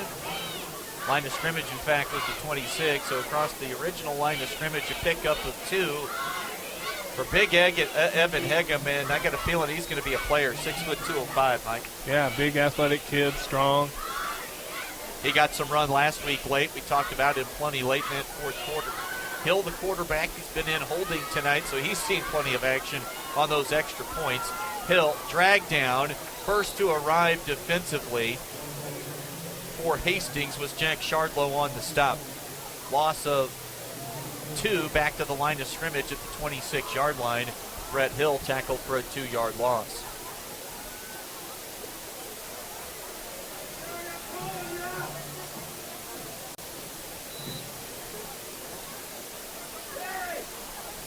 .45 seconds to play. Scottsbluff in no hurry to look for any more points right now. Always a classy bunch. This Joe Benson-led staff. Handoff comes to Hegum running near side. He lowers his shoulder, runs through Schroeder, the defender, and that'll be a pickup of 8 for Evan Hegum, and that'll probably be the final snap of this first half. Also taking a blow there defensively, trying to help out was Evan Marrera, and he's a little wobbly walking back to the huddle. Under 10 seconds to play, Scottsbluff will head to the locker room after a dominant 24 minutes of football here in their home opener tonight against the Hastings Tigers. There's Garrett Nelson. He's still limping a little bit, Mike. Heading to the locker room with his teammates Harsh and Reifschneider. Couple of, big-time mullets right there. Nelson and Reifschneider. That is ugly salad for those two. I'll just be honest. 42-0. Scottsbluff up. A 7-touchdown first half performance. All Bearcats at the break. 42-0 tonight here on KNEB.TV and 101.7 The Trail. Plenty to cover as we get to the halftime break. We're back right after this on KNEB. Who is Hydrotex? Hydrotex manufactures and distributes high-performance lubricants and fuel improvers. We've been helping customers improve their operations for over 80 years with products made in the USA. We sell directly to customers to cut out the middleman and offer excellent service and value. Our products last longer and work better so that you spend less time maintaining equipment and more time making money. Whether you're in a factory, farm, fleet, or food processing facility, Hydrotex can help you. Visit hydrotexlube.com or call 308-635-8162. When we transform Nebraska corn into ethanol, it doesn't disappear from the food supply. It just takes a little detour. Ethanol is made from the starch. The rest of the corn becomes livestock feed to create meat and dairy products, corn oil, sweetener, and other food ingredients, and maybe a little carbon dioxide to make your soft drinks fizzy. Homegrown ethanol helps satisfy America's hunger for energy and the world's appetite for feed and food. Nebraska's family corn farmers, sustaining innovation. Have a ball this fall getting your property in shape with a new John Deere compact tractor. Get 0% financing for 60 months on all compacts, like the hard-working 1 family and the economical 3E series. And get $500 off with the purchase of 2 qualifying implements that turn your tractor into the workhorse it was built to be. Clean up your property and clean up on savings with John Deere. Visit 21st Century Equipment in Alliance, Torrington, Scottsbluff, and Bridgeport, or visit 21stcenturyequipment.com. Our roots are right here in this area. We're local. Many of us were born and raised in the communities that we serve. Because of that, we make our decisions right here at the bank. Some places have local branches. We have local roots. First State Bank. We're big on you. Member FDIC. Online at fsbcentral.com.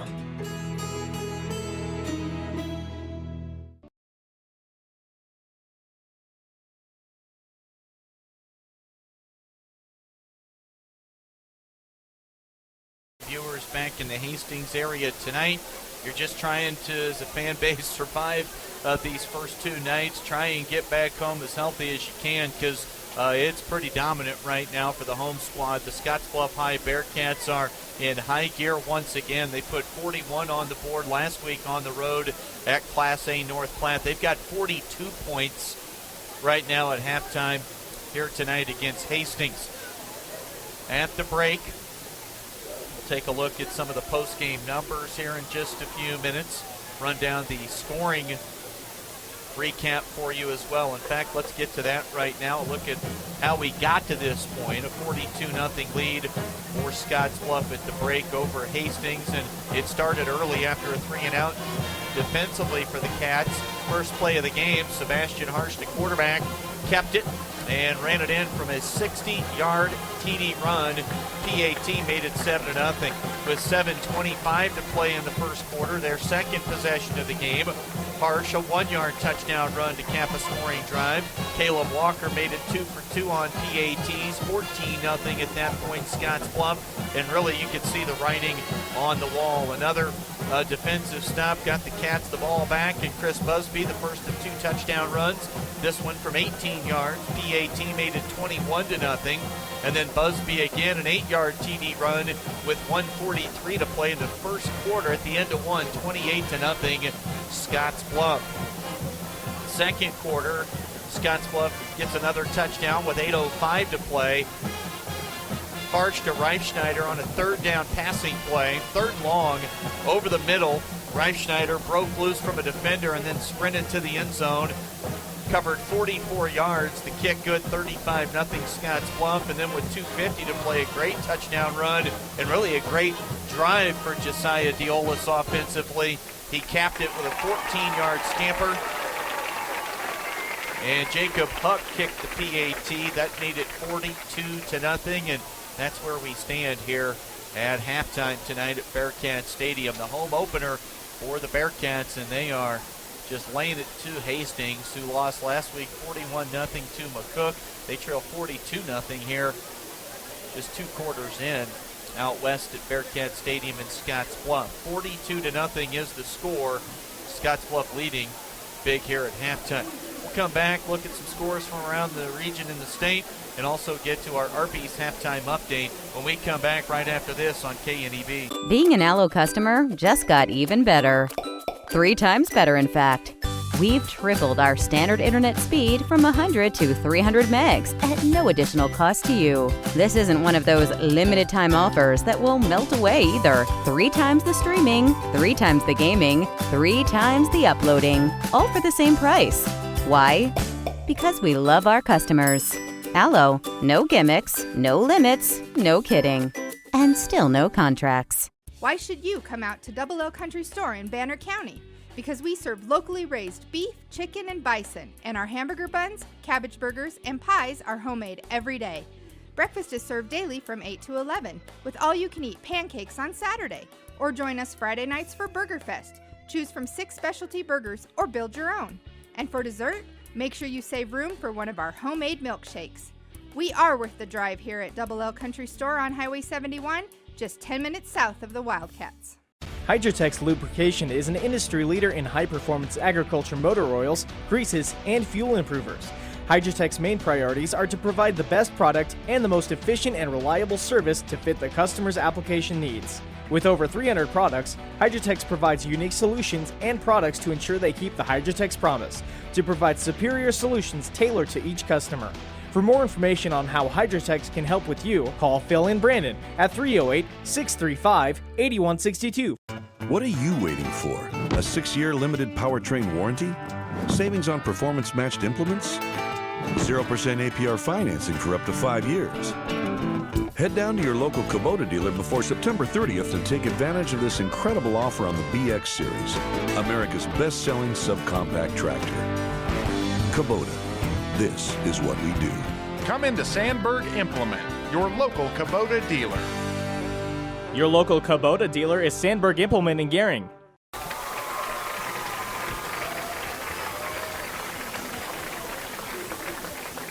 Chris Cottrell, Mike Holly with you tonight. KNEB.TV, that means Allo Channel 15 and Mobius Channel 1500, and 101.7 The Trail and KNEB.com. Time now for a look at our halftime numbers, brought to you by Arby's, the meat crafters throughout western Nebraska and eastern Wyoming. The man with the numbers is Mike Holly. Mike. Just looking at the rushing yards, got kind of a 3-headed monster going on here with Busby, Harsh, and Diolas. Those guys have, Busby has 9 carries for 117 yards. Harsh has 3 carries for 68, and Diolas has 3 carries for 41. So you're looking at 15 carries between those 3 guys, and you're well over 200 yards. So that's tough to stop. That yard per carry is looking good. Yeah, Bearcats have 19 carries for 234 yards rushing.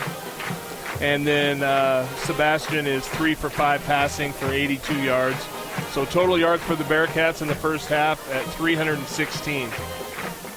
And, then you sneak in a little 44-yard touchdown pass to Reifschneider every now and then and keeps the old scoreboard rolling. That's 12.3 yards per rush so far. Well, and now you figure Hastings rush, and Shoemaker has 1 for 2.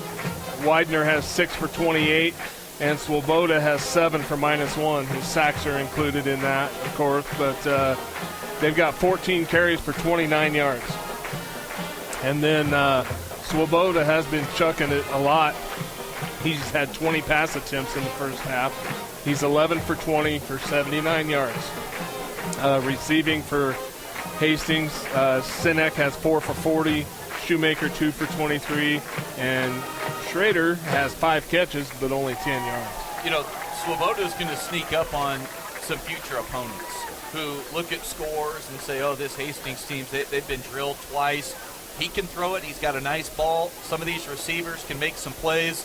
They're going to put some numbers up, some points, and some stats up as they move through their season, as they'll play Alliance and Gearing their next 2 games. And I wouldn't be surprised if Swoboda looks really good in those matchups. Yeah, well, he's a senior. He's not going to give up. He's going to keep playing hard, and he'll bring some of those younger guys on the team along with him with his leadership, I think. You know, he strikes me as being that kind of kid. So I think he'll continue to work hard, and he's got some ability. You know, he's taken a few really serious licks tonight. Even if they're not sacks, man, he's faced a lot of pressure and had to get rid of it early and took some shots afterwards, but he keeps coming back. He keeps coming back next play, and he'll get it done. He had a nice little string there of, let's see, yeah, he had about 4 completions in a row, then he'd throw an incompletion, then about 4 more in a row. So he was throwing it pretty well there for a while, and they started moving the ball.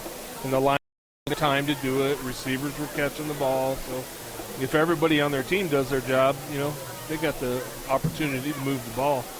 It's tough when you face a defense like Scottsbluff, though, with that constant speed and pressure in your face. Yeah, so many times he's been unable to even get back to his spot and get his feet underneath him. He's had to get rid of it so early. A look at those numbers, again, brought to you by Arby's, the meat crafters throughout the region, western Nebraska and eastern Wyoming. We'll come back with a look at scores from around the area and state right after this on KDB. It's a friendly town, that's for sure. Not too big, not too small.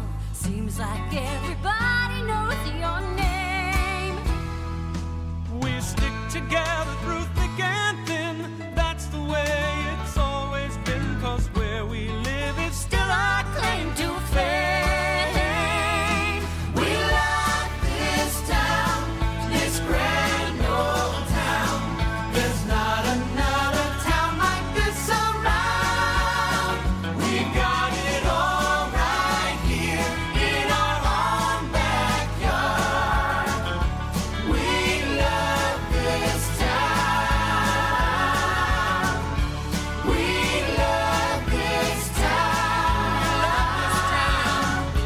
We love this town.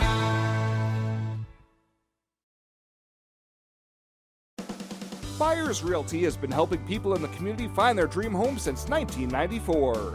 If you're looking to buy or sell your home, our friendly staff will put in the work to help you reach the finish line. We also do property management for buildings in Scottsbluff, Gearing, and beyond. You can find an extensive list of our properties by visiting our website at callbuyersrealty.com.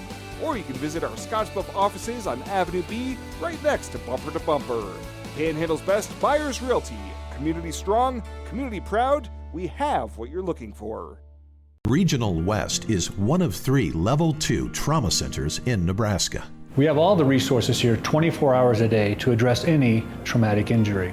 From emergency medical services to advanced medical imaging and surgery to acute care and rehabilitation. It's comforting to know that if an accident happens here, our families, our friends, our neighbors, and even we ourselves will get expert trauma care and rehabilitation services right here at Regional West. This is Jane. She thinks she's just filling her car, but she's also filling the air with cancer-causing toxic chemicals used to boost octane in gas. What doesn't burn in the engine enters the air and your lungs, even your heart and brain. Bad for everyone, especially kids. Ethanol is a natural octane booster, clean burning and non-toxic. More ethanol means less scary stuff in our gas and in the air we breathe. And that makes your choice pretty plain, Jane. For locations near you, go to huskerfuel.com. Cross town at Gearing as we check things out now. on the KDB Sports app with the ScoreStream scoreboard. Chadron 6-0 lead on Alliance at half. All Sydney and C1 over Gordon Rushville 37-0. Get used to those type numbers for the Red Raiders this year. At halftime across the state line, slugfest with Pine Bluffs leading Yuma, Colorado 9-0. Mitchell big at half over Southeast 34-7. Crawford leads at home against Potter Dix 18-12. Torrington up 14-8 on the road at Glenrock at the break. Garden County shutting out Bear 24-0 at halftime. Wheatland over Newcastle 28-0, and it's now 36-0.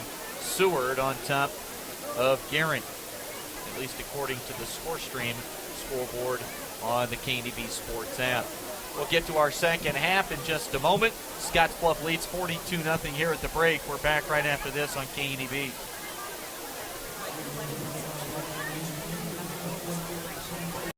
There's a place where folks still play with fire. The common ground between backyard barbecue heroes and professional chefs. This is where friendships are forged, fire and flavor come together, and new techniques are perfected. Here in Big Green Egg Country, cooking is still treated as an art form. And since the most versatile grill you'll ever own comes with a lifetime warranty, you'll always have the ultimate cooking experience. Locate a dealer at biggreenegg.com. Byers Realty has been helping people in the community find their dream home since 1994. If you're looking to buy or sell your home, our friendly staff will put in the work to help you reach the finish line. We also do property management for buildings in Scottsbluff, Gering, and beyond. You can find an extensive list of our properties by visiting our website at callbuyersrealty.com. Or you can visit our Scottsbluff offices on Avenue B, right next to Bumper to Bumper. Panhandle's best, Byers Realty. Community strong, community proud, we have what you're looking for.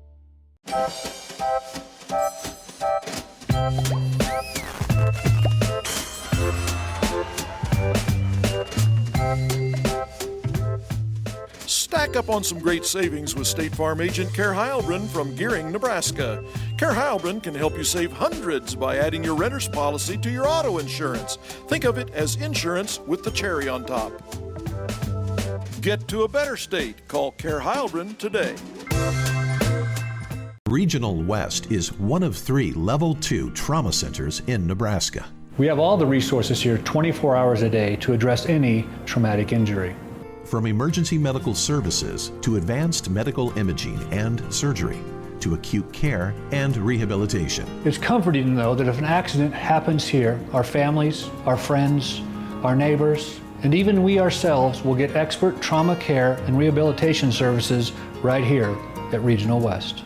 This lovely Friday night really here in western Nebraska, Bearcat Stadium, the Locos broadcast booth. Chris Cottrell with Scottsbluff High principal, former high school head football coach Mike Hawley.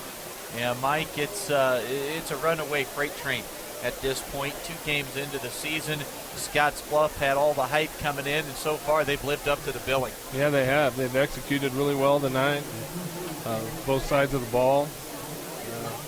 See if we can come out. Big thing, stay healthy.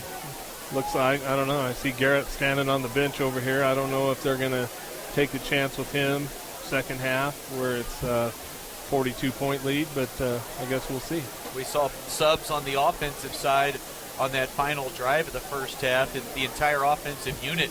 I guess I shouldn't say that. I didn't really pay attention to see what they were doing on the offensive line, but skill kids-wise, it was all backups as they kind of really just ran the clock out and showed a little bit of mercy on this Hastings defense. But the main guys looks like going to take the field here on kick return as Scottsbluff won the opening toss, deferred, and played defense to start the game, and they're going to get the football to start half number 2. Yeah, Garrett standing on the bench. That's a good sign. He's feeling good enough to step off the turf and up onto the bench to get a look at things.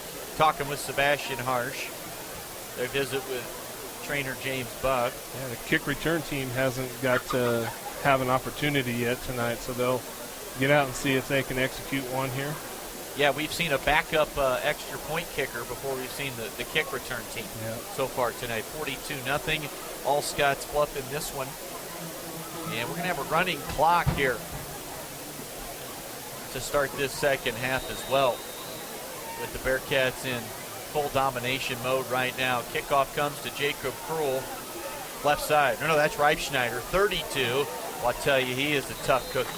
Runs hard, breaks a couple of tackles across the 35, out across the 40, and it looks like they'll mark him at the 40. Just shy of the 41-yard line, where the Bearcats will take over 1st and 10. And it looks like we're going to see the starting offensive unit. Krull, right halfback. To the left of Harsh, the quarterback will be Chris Busby.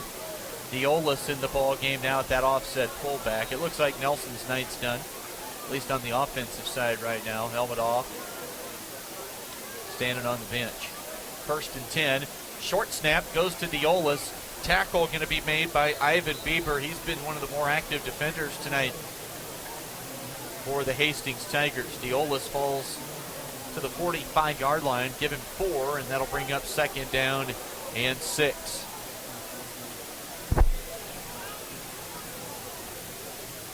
Big Ten football tonight. Last I checked, Michigan State had gone in front 38-31 on Utah State. Yeah, they're up by that with 2 minutes left in the game, it looks like. In East Lansing, so a tough home opener. Utah State's offense is going to be electric all season long. Handoff comes near side, Chris Busby. Multiple defenders arrive. Quentin Sinek, and there's that name again, Bieber, flashing from his linebacker spot to help out on the tackle. 10:34 to play here in this 3rd quarter. No gain on the play. And it'll stay 3rd down at about 6 for this Scottsbluff offense. Busby on the 2nd carry of the drive. The 1st carry went to Diolis for 4. Harsh still in it, quarterback. 2 early 1st quarter TD runs for the big QB. Just a junior. They line up. They're going to hand it to Jacob Krull. Tries to bounce it outside. Now cutback run. Stays on his feet, and he's going to be tackled shy of midfield. He was going to need to get across midfield by about a half a yard to move the chains, and that's going to be a pickup of 5. Sets up 4th down and 1. And we'll see what the Bearcats want to do here offensively. 4th and short with the nose of the football just shy of midfield. See offensive coordinator Judd Hall looking at head coach Joe Benson to see what they're going to do. Coach Benson says, let's go for it, and Judd Hall going to send a play call in. This is where it's nice to have 6'3", 220 at quarterback, huh, Mike? You bet.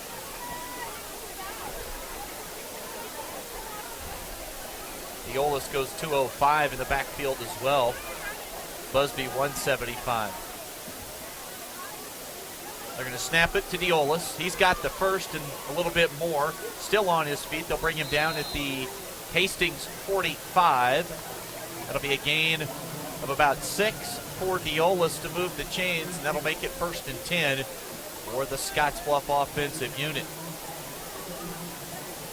Hobbling off near side of the field for Hastings is Evan Marrera, 5'11", 200-pound junior. 8 minutes and 44 seconds to play. Scottsbluff will look to just grind the clock away. Snap, handoff, Krull on his feet, in and out of a tackle, spins his way forward down to around the 35. We'll see if that's enough to make it a 1st down for Scottsbluff. They're going to eyeball it, and they're going to say, forget a measurement, that's a 10-yard pickup and a 1st down for Jacob Krull.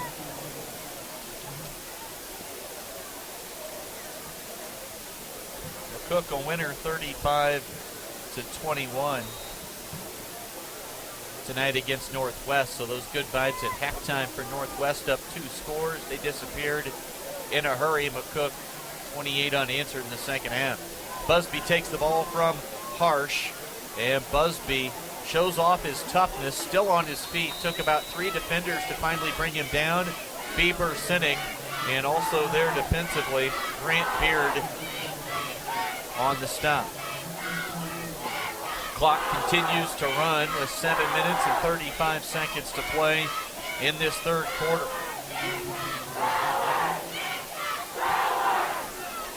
A 42-0 lead for Scottsbluff.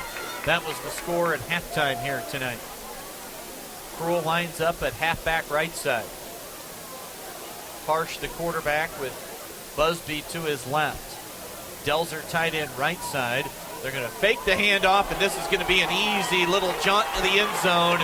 Nobody touched Sebastian Harsh, and 29 yards later, Harsh has his third rushing touchdown of the night. He's also got a touchdown pass. He's also got a quarterback sack. He's also forced a fumble. I don't know if he carried a water jug into the locker room at halftime to refill it or not, but I bet you he would have done a good job at that.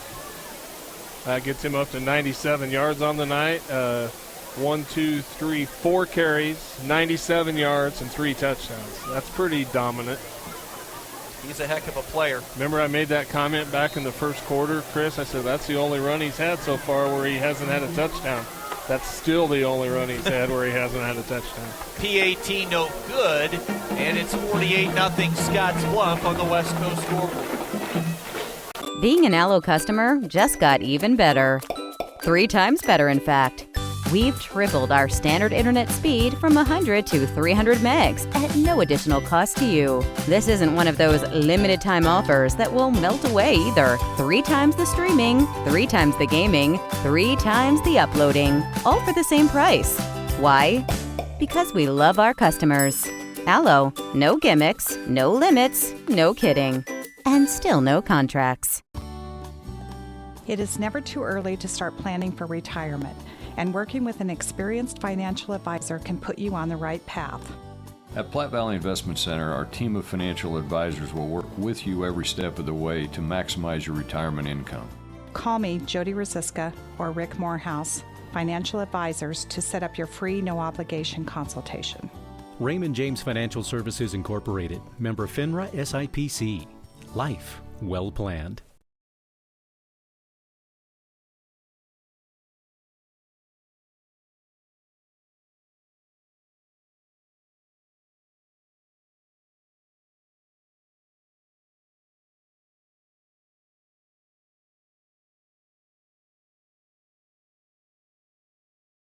.6:57 to play here in the third quarter.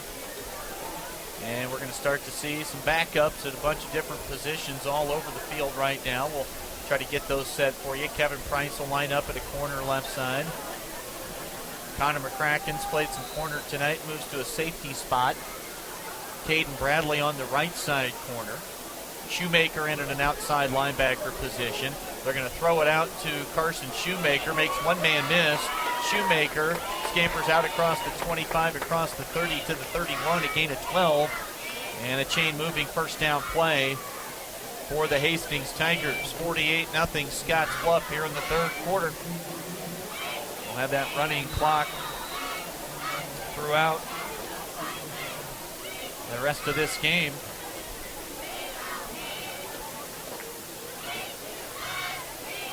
First and 10.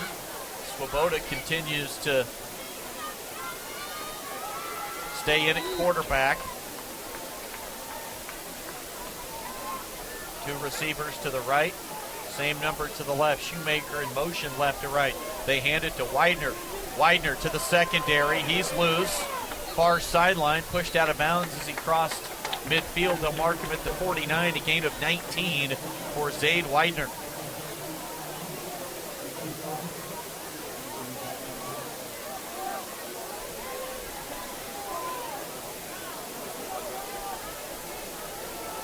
Under 5 minutes and 40 seconds to play.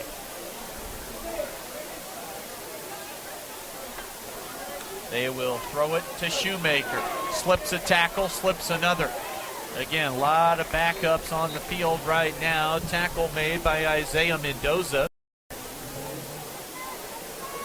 for Scottsbluff. That'll be a gain of 7.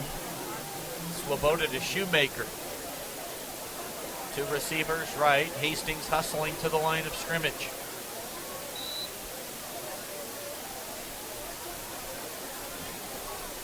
Looking right.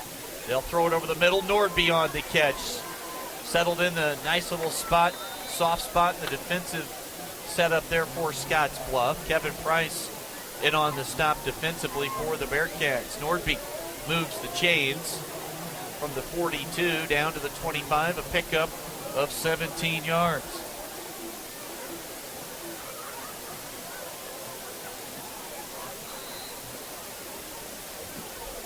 1st and 10 for the Hastings Tigers. 4 minutes, 30 seconds to play. Swoboda steps up in the pocket, moves right, throws it to Nordby, wide open around the 12. Nordby busts a tackle. He's inside the 5. Nordby into the end zone. First score of the night for the Hastings Tigers. Some pretty shoddy tackling from some of the backups here defensively for Scottsbluff. A 25-yard touchdown pass with 4:14 to play in this third quarter. Swoboda, 25 to Nordby. And the PAT pending on to kick it.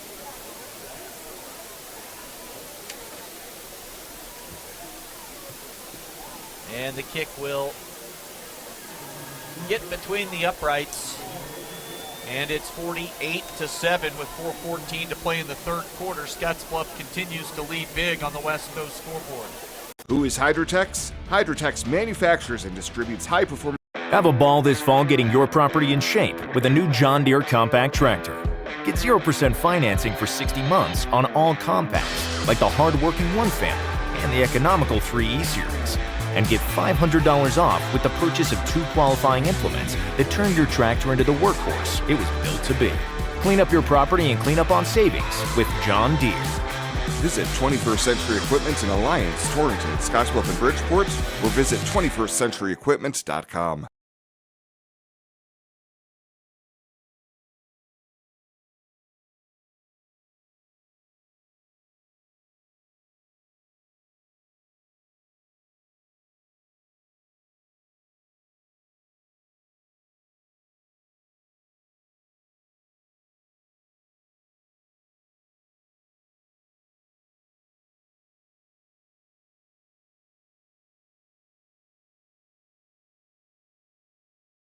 Action at Bearcat Stadium. Chris Control, Mike Holly, KNEB.TV, Allo Channel 15, Mobius 1500, and our radio call tonight on 101.7 The Trail. We'll be on 101.7 The Trail all season long with Scottsbluff Bearcat football coverage. Now we're going to see a full onslaught of subs, Mike, on the offensive side of the ball. And, man, back-to-back weeks to start the year, they're able to get a lot of reps for some of these younger kids, and you just never know when an individual might be needed or counted on in a big game late. Oh, yeah. And it's a reward for them because they're practicing just like the starters are and putting their time in, so it's great that they get some game action. Evan Hegem, after a high snap that Hill corralled, gives it to Hegem, who takes it to the 41-yard line. That's a pickup of 3. Look, you're going to see this with backups, but a lot of missed tackles on that scoring drive from Hastings by the Bearcats. Yeah, and that's something that you can continue to work on. You know, I'm sure the coaches are working with those kids right now on the sideline or in the huddle as they go. It's a learning experience for them too. They can watch film, you can teach them, and that, you know, you got to learn how to do things right. And I'm sure there are some teachable moments in there. 2 minutes and 44 seconds left. Third quarter action. Ball right hash. Another high snap. Hill gives it to a hard-running Caleb Walker. Walker out to the 46. A pickup of 5 for Scottsbluff. That'll make it third down. And about 2.5, 3 yards to go here for Scottsbluff with this second unit offensively.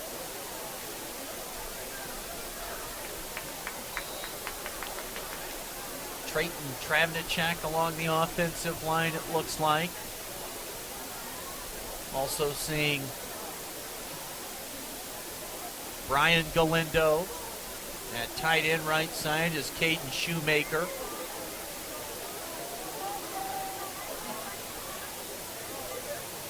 They'll snap it to Hill. Handoff comes to Hegem. Near side run. Hegem runs through a pair of defenders. They'll get each half tackle on the play. And a sore head because Evan just ran right through him. Sure did.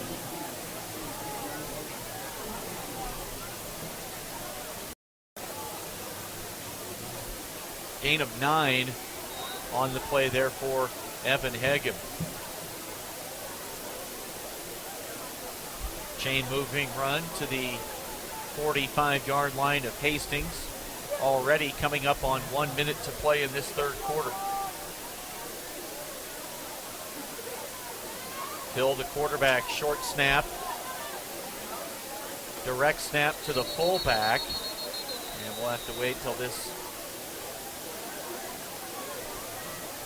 come off the pile. That's Hazel Mendoza, 5'7", 170-pound sophomore, who picks up 3 on the direct snap, that offset fullback.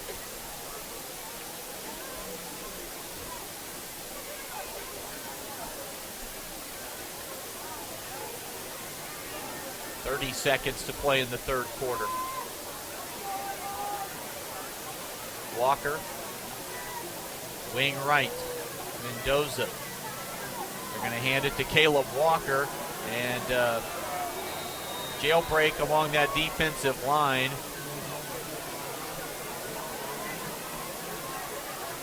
And that'll be a big loss back behind the original line of scrimmage. That'll be a loss of 5 on the play and the final play of the third quarter.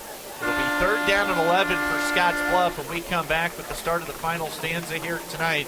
All Bearcats, they lead 48-7 on the west. Have a ball this fall getting your property in shape with a new John Deere compact tractor. Get 0% financing for 60 months on all compacts, like the hard-working 1 family and the economical 3E series. And get $500 off with the purchase of 2 qualifying implements that turn your tractor into the workhorse it was built to be. Clean up your property and clean up on savings with John Deere. Visit 21st Century Equipment in Alliance, Torrington, Scottsbluff, and Bridgeport, or visit 21stcenturyequipment.com. Being an Allo customer just got even better. 3 times better, in fact.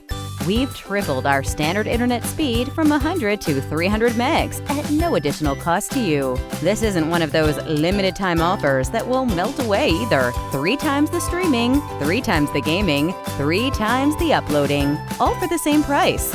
Why? Because we love our customers.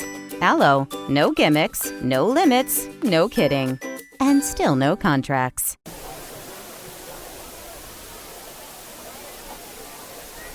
Start of the fourth quarter tonight on KDB.TV and 101.7 The Trail.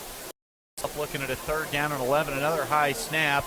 And luckily to get the exchange that time, the handoff went to Anselmo Camacho, 5'6", 145-pound sophomore, who was dropped for no gain on the play. And correct me if I'm wrong, this will be the first punt of the year for Cameron Gary. Is that right?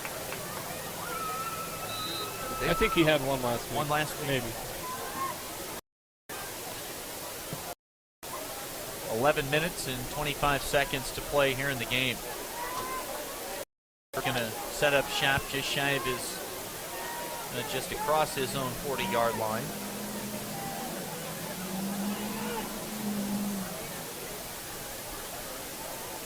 Schroeder, Nordby back deep.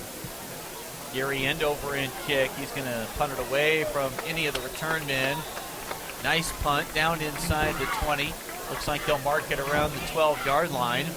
So punt of 33 yards, but a more of a directional kick, and exactly what the Cats were looking for right there. You bet. Don't give them a chance to return it. Got him pinned down inside the 20, so hopefully our defense learned a little bit. Standing on the sideline with coaches and see if we can shut that offense down this time. Left side cornerback is Kevin Price, and at safety is Spencer Schaff, a 6'1", 160-pound junior. Man in motion, Shoemaker. A lot of heat coming, and a backup quarterback now in the football game, and they're going to say incomplete. And the new quarterback for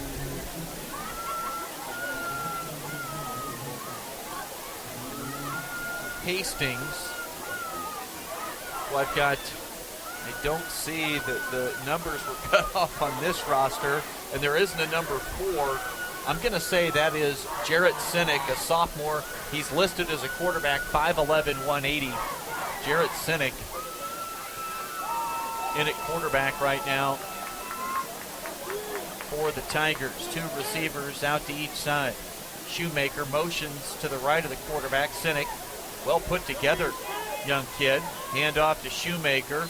Finds a gap in the Bearcat defense and runs it out across the 25-yard line. And that'll be a first down carry of about 9 for Shoemaker. Plenty of more subs being rotated in now. Camacho at an outside linebacker. Brandon Hernandez in an inside linebacker spot. Mendoza inside backer. They will fake the handoff, and Evan Hegem's going to get flagged, and boy, it's just hard to fault the kid. The quarterback just ducked, and that turned into a tackle up around the helmet. The longest yard. If you ever saw the longest yard, that kind of looked like that.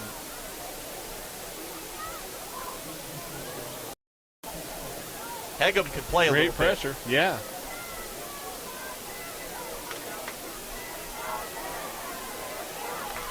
That'll be a 15-yarder. From the spot, and that'll move it out just shy of the 35-yard line. Call it the 34, the line of scrimmage right now.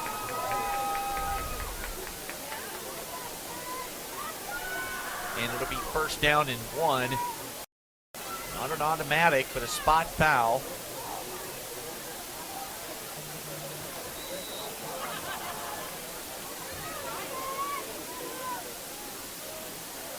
And the snap to Sinek. Handoff, he pulls it and dumps it out to Shoemaker. Shoemaker loose across midfield. Splits the defense, and Carson Shoemaker going to have a long touchdown play for the Hastings Tigers. That'll go 65 yards. Jarrett Sinek, the backup quarterback, to Carson Shoemaker with 8:58 to play here in the fourth quarter.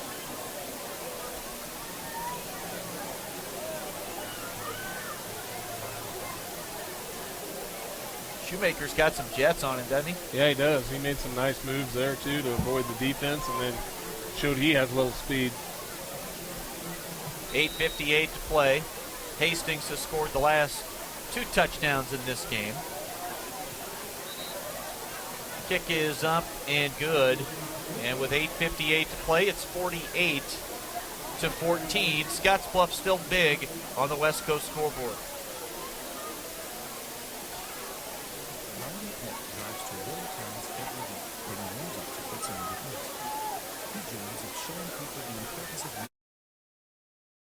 Just because we smoke our new beef short rib and brisket for an absurd number of hours doesn't mean we love it more than any other meats.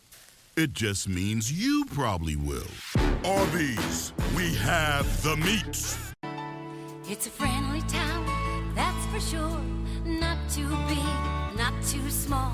Seems like everybody knows your name.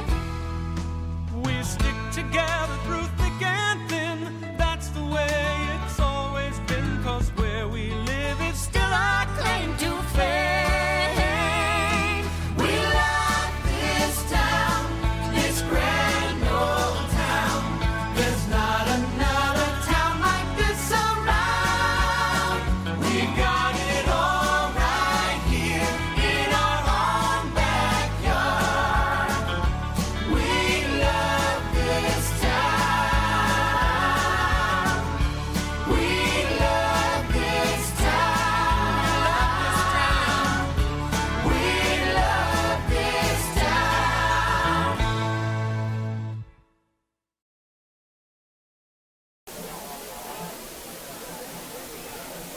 On the kick coverage unit for Hastings. 8:53 to play in this one tonight. Scottsbluff led at halftime, 42-0. So the lead right now at 34 points. They'll back off the running clock. Of course, Scottsbluff's just going to keep this thing on the ground the rest of the way. Backups in. Brett Hill, the quarterback. Evan Hegem to his left. And he'll get the handoff. Hegem runs far side. Going to turn the corner. He's got a first down across midfield inside the 45. And tackled at around the 42-yard line. Pickup of 20 for Evan Hegum.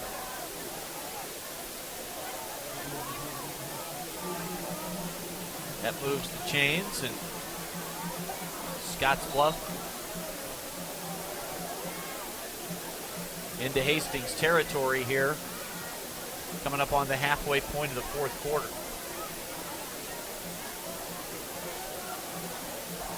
Double tight set, wing right is Caleb Walker. Hill, the quarterback, Hegum to his left. High snap, and Hill was unable to get the handoff to Walker. That was the design play. Heads up decision by Hill to not try to give it to Walker, just come down with it, tuck it, get what he could, and turned it into a small gain, 2 yards for Brett Hill. Yeah, wise decision by Brett on that one. Just had to get up. That was a high snap. Had to really get up and get it. Didn't have time to get it to the back that time, so he followed the back up in the hole and got what he could. 2nd down and 8. Ball between the hash marks. Hill, the quarterback, going to hand it to Hegum. Hegum runs right, slips a tackle, and then just churns out a carry inside the Hastings 35 to the 38. Check that, to the 33, a gain of 8. And it'll be 3rd down and 1 now for this Bearcat offense. Hagan did a nice job of getting north and south on that one. You know, it was a design play to the outside, but once Evan decided to get upfield, man, he made a good hard move upfield. Nice little 8-yard gain out of it. Seeing a lot of backups defensively now.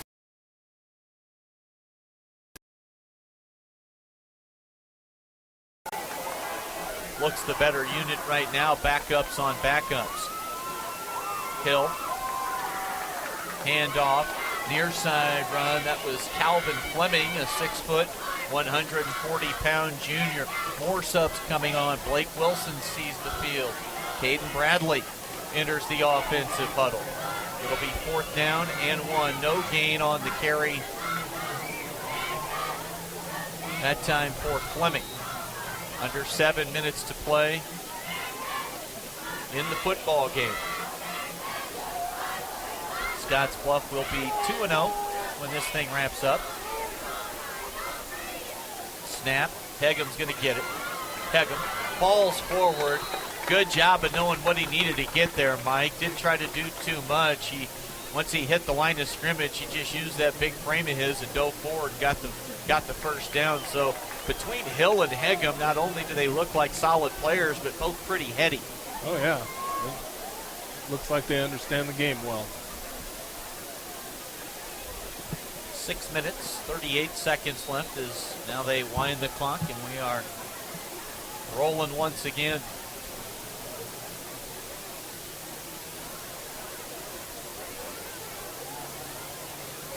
.625 as the Bearcats come to the line of scrimmage. They will be home next week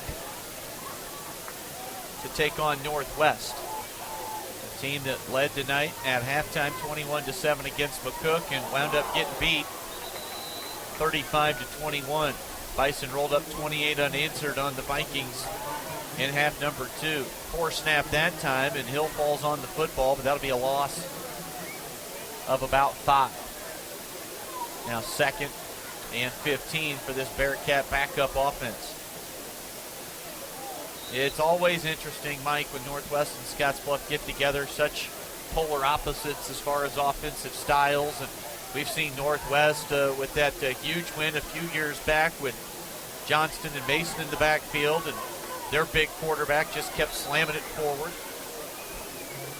churning out the yards and first downs and points. And then we've also seen Scottsbluff just run Northwest right off the field with, shutting down the passing game early and putting the running game on them. So you just never know what to expect when those two get together. Yeah, you can always expect both teams to play hard. We've seen that out of both of them, and I would say you can expect to see 2 well-coached teams. Kevin Stein does a great job. Our staff does a great job. So I'd say both sides will have their kids prepared, and it'll be a quality football game. Looking forward to that next Friday night, right back here in the home digs at Bearcat Stadium in the Logos broadcast booth. We'll have the Runs a Postgame show afterwards here tonight. We'll visit maybe with Joe Benson. I'll tell you, some of these backups along that offensive line in the backup center, they got some work on the exchange and that snap. We've seen some real issues here. Another poor snap, and line of scrimmage now back near around midfield. Yeah, they're not helping Hill's yard per carry average out when he has to chase down and fall on it. Timeout on the field with 4:36 to play. We'll break as well. Scottsbluff, things starting to get sloppy, but Cats lead. Who is Hydrotex? Hydrotex manufactures and distributes high-performance lubricants and fuel improvers. We've been helping customers improve their operations for over 80 years with products made in the USA. We sell directly to customers to cut out the middleman and offer excellent service and value. Our products last longer and work better so that you spend less time maintaining equipment and more time making money. Whether you're in a factory, farm, fleet, or food processing facility, Hydrotex can help you. Visit hydrotexlube.com or call 308-635-8162. Regional West is one of 3 Level 2 trauma centers in Nebraska. We have all the resources here 24 hours a day to address any traumatic injury. From emergency medical services to advanced medical imaging and surgery, to acute care and rehabilitation. It's comforting to know that if an accident happens here, our families, our friends, our neighbors, and even we ourselves will get expert trauma care and rehabilitation services right here at Regional West.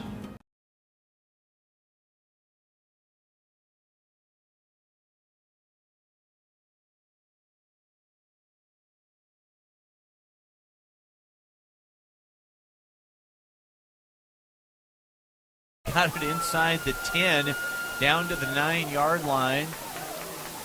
36-yard kick for Gary, but the end result better than what that number says. Yeah, that was very effective. Kept it away from the return guy. Put it right where he needed to. That last check at the end of 3, Alliance leading at Shadron 10-6. Lexington trounces Schuyler tonight. A shutout 47-0. 4 minutes and 26 seconds left to play in our ball game. Jared Sinek, the backup quarterback, takes the snap, pulls it. He's going to keep it himself. Tackled on the play by Gavin Wheeler, a 5'7", 130-pound sophomore. More substitutes, just cycling them in and out virtually on every play for this Bearcat defensive unit right now. Alex Galindo at a left corner spot. Coming off the field was Ray Palmer. Schaff in at safety. Jacob Huck also in at a safety spot. They're going to bring some pressure off the left side defensively. And a completion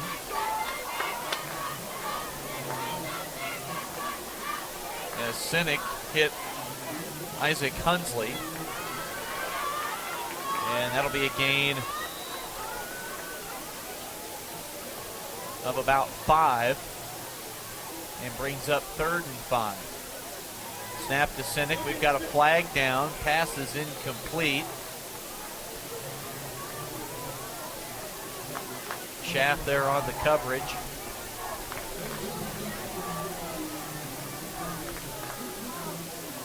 For Scottsbluff, Ethan Smith was on defensively along the defensive line. He comes to the near sideline.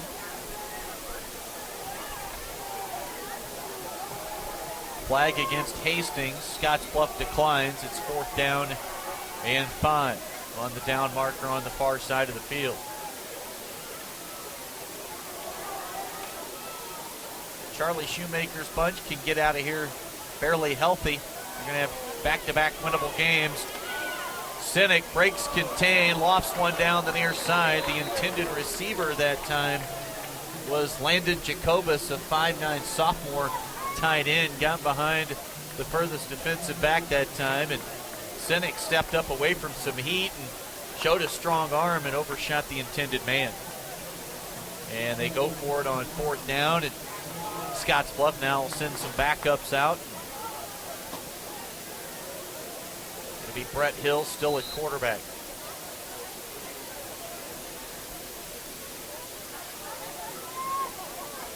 Blake Wilson looks like he'll line up as that Offset fullback. Camacho, the halfback to the left of Hill. Handoff goes to Anselmo Camacho. Hit it around the line of scrimmage. Might have picked up one on the play. Let's see where they mark it. It looks like more of a no gain. Call it second down and 10. Under 3 minutes left in our ball game here tonight. Husker football coverage tomorrow. Starts at 1 o'clock on 960 100.3. On the brand at 5:15 and kick at 6 tomorrow night. Hill checking. Waiting on that official in the secondary. Let him know where the play clock's at. Scottsbluff snaps it. Handoff. And a nice little run there for Alex Galindo, sophomore at 140 pounds. Takes it for a first down carry, gain of 11 for Galindo, and that puts the football just inside the 5-yard line. Last week, this week, anytime Galindo's on the field, we seem to call his name a little bit. He's pretty active. Yeah, he does a nice job. That was a good little run. Evan Hegum came hobbling out a few plays back, tried to sneak back onto the field there for the Cats. They caught him. He's back on the sideline. All Seward as expected, 46-0 crosstown at Gearing tonight. Under 2 minutes to play here at Bearcat Stadium. Camacho going to be stood up as he got back to the line of scrimmage that time. First to arrive defensively on the tackle was Kyle Patton. They'll mark it at the 5-yard line, a loss of 1 for Camacho. 90 seconds left in the game. I think Scottsbluff trying to figure out when they can take a knee and get out of here. Coaches visiting amongst themselves on the sideline. Mark Moran down there, Coach Treffer, Coach Deaver.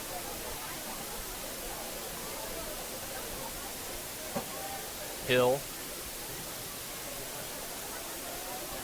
Once the snap, they're going to give it to Hegum. Hegum's going to stay in bounds, tackled at the 4, a pickup of 1. And the clock now at 50 seconds, under that number. More subs in and out for Scottsbluff. They'll be 2-0. Hastings will drop to 0-2.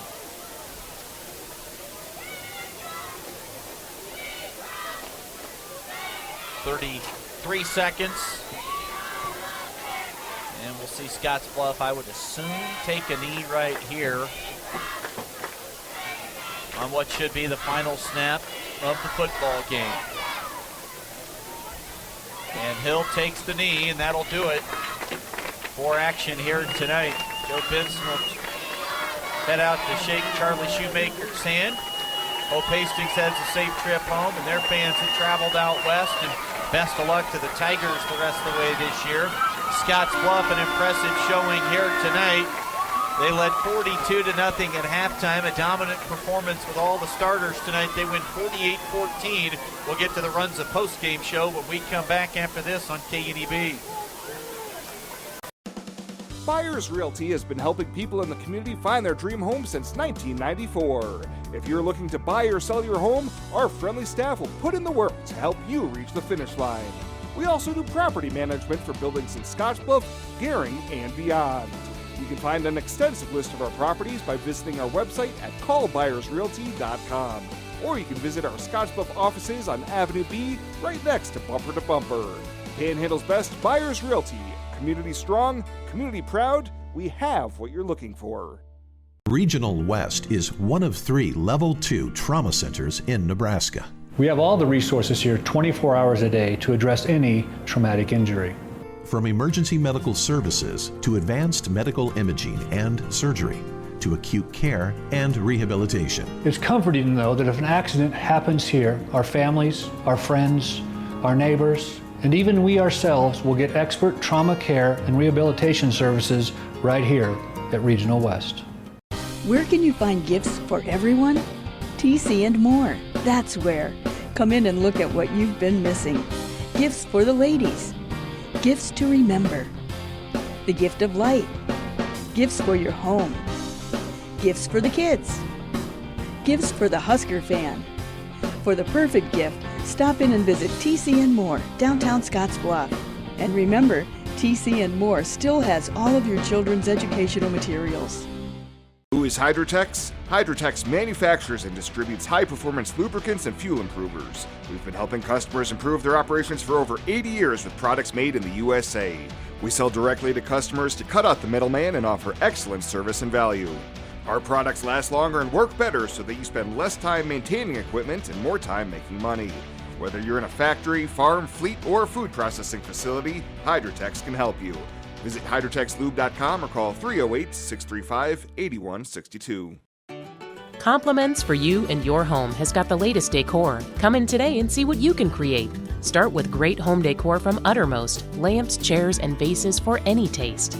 Need a little light for a more intimate feeling? Flameware is a recharging LED light that simulates candle flames. Rootworks bowls are hand-carved, one-of-a-kind wooden bowls you can't find anywhere else. Finally, for a little accent, try these leather and Western-style pillows from High End. Compliments for you and your home, downtown Scottsbluff. Bye, Mom. Have fun. Maybe next weekend. Why wait? With the affordable John Deere 3E Series tractor, you can clear the chore list in no time. Go from to-do to done. Looks like we had nothing to worry about. Bring a 3E home today for just $139 per month. Nothing runs like a Deere. Visit 21st Century Equipment in Alliance, Torrington, Scottsbluff, and Bridgeport, or visit 21stcenturyequipment.com.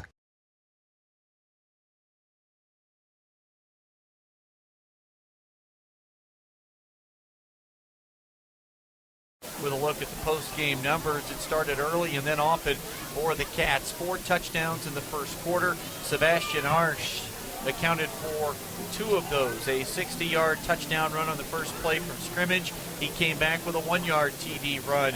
It was 14-0 with still 7:25 to play. They'd get 2 more. They came courtesy of the great senior running back Chris Busby, an 18-yard run followed up by an 8-yard TD run.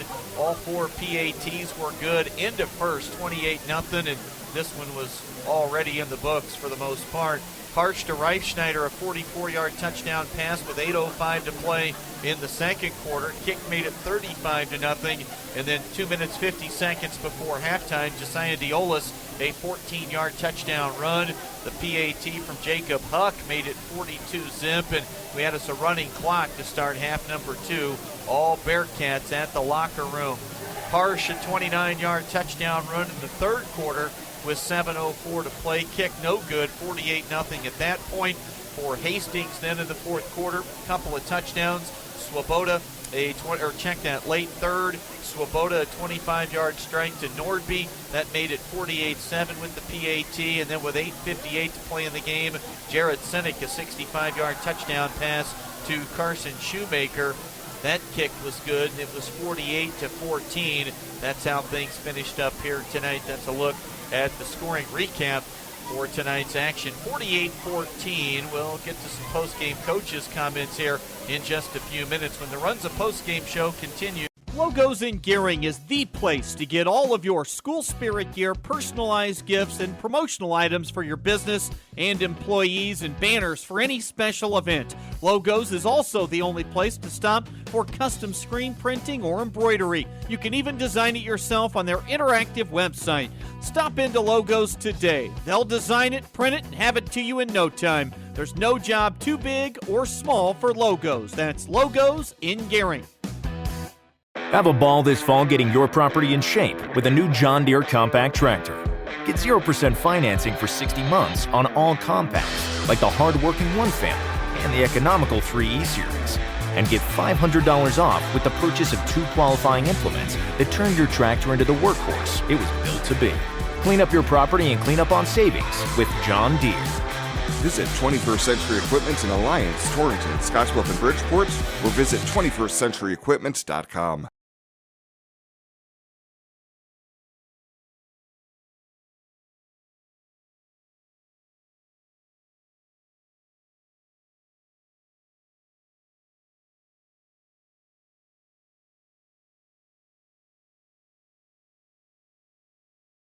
straight week, Coach. You guys have kind of figured it out. You want 60-yard touchdown plays on your first play of the night. You're 2 for 2 this year getting that done. Tonight, you were telling me what we were going to see tonight to start the game. You got exactly what you wanted.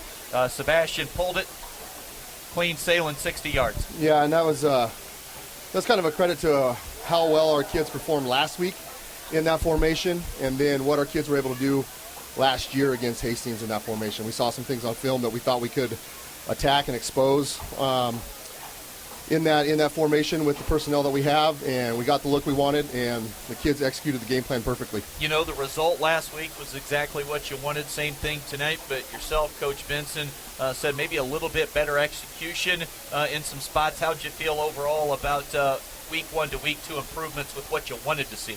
It's such a huge week. Trying to get kids in the right spots, and then it's such a big week to see improvement fundamentally. And I think we did a much better job blocking at the point of attack with our feet. We went to the right guys again this week, but I thought we were better with our feet as far as driving guys and moving guys at the point of attack. Sebastian, 3 touchdown runs, the touchdown pass. He had a sack. He forced a fumble that wound up turning into Hastings' first down of the night because it rolled down the field a little bit and they jumped on it. This guy's the complete package. Yeah, he's a pretty good player. We've got to find ways to keep using his talents. We're doing a great job, I think, defensively right now with our 3 outside linebackers, making sure all 3 of those guys are fresh right now, because all 3 of them offer different things, but they all offer game-changing things for us. And we need to have Sebastian fresh on offense. So right now, I think Coach McLean and Coach Benson, with their rotation defensively, are allowing Sebastian to be successful on both sides of the ball. Thought Josiah looked outstanding on defense tonight, and then he had one heck of a drive himself from his running back spot with some really runs that he showed a lot of different things in his toolkit. Yep, and we talked about, we have guys that we need to keep fresh there as well this week. We were down a starting defensive back in Paris this week, so we tried to keep Jacob and Chris fresh on defense, so we gave them rest on offense. So that's when you saw Josiah come into the game and give those guys a break when they needed it. So we're pretty fortunate right now to have guys to do that, and if we stay healthy, it's going to be a fun next couple weeks. Got a ton of reps for a lot of backups each of the last 2 games, the first 2 games of the season. And Mike and I were talking about, you just never know when someone's going to be counted on for a play, a drive, a game, and to get these kids reps early is huge. It is huge. And now what we need to do is we need to have that JV game come through for those kids so they can play an entire game. It's a tough situation when you stand around for a half and watch your teammates play and then be able to flip that switch to go out there. So these guys need to get better in that aspect. We're seeing some letdowns when they are on the field, but they need to play that complete game, that JV game situation, get that full game rep, and I think that'll help them improve a lot as well. Yeah, some of the tackling and missed tackles showed up a lot in the second half. Northwest led at halftime tonight, 21-7 against McCook. McCook rattled off 28 unanswered in half number 2 and won it by 2 touchdowns. You know what's coming to town. They're going to be well coached, the Vikings, next week. Such a contrast in styles that makes for a fun football game. Absolutely. They've been some really great games the last few years with those guys.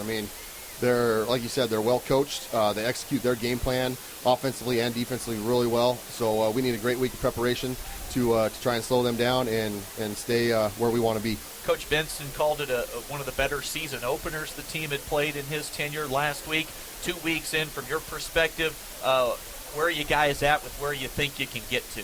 I think we're on track. I think if we keep working, guys come to practice still with that right mindset, right focus, we can continue to improve. There's always areas to improve on, and with these guys so far, they've shown that passion, that desire to get better in practice, and that's important. Well, you've got a full week to put it together. We want to see another 60-yard touchdown on the first. I'm kidding, Coach. Yeah. But still, hey, you've dialed up some good ones to start ball games so far this year. Yeah, it's fun calling plays for the athletes and the guys that we have out there. They make you look pretty good when they can take something you see on paper and put it out there on the field and execute it perfectly. And I think we've done that 2 weeks in a row. Before I let you go, tell me about Evan Hegum a little bit. This is a kid that's flashed quite a bit in these first 2 weeks as a backup.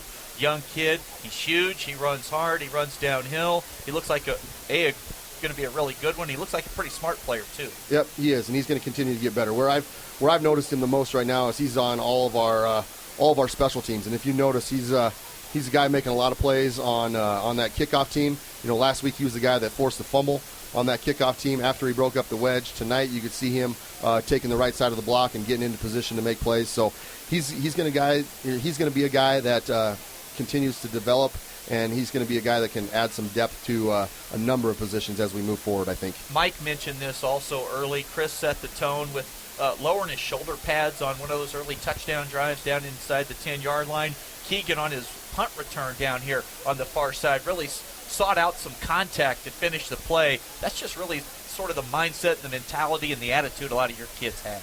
We talked about that this week in practice. Defensively, our buzzword or our keyword this week was play fast.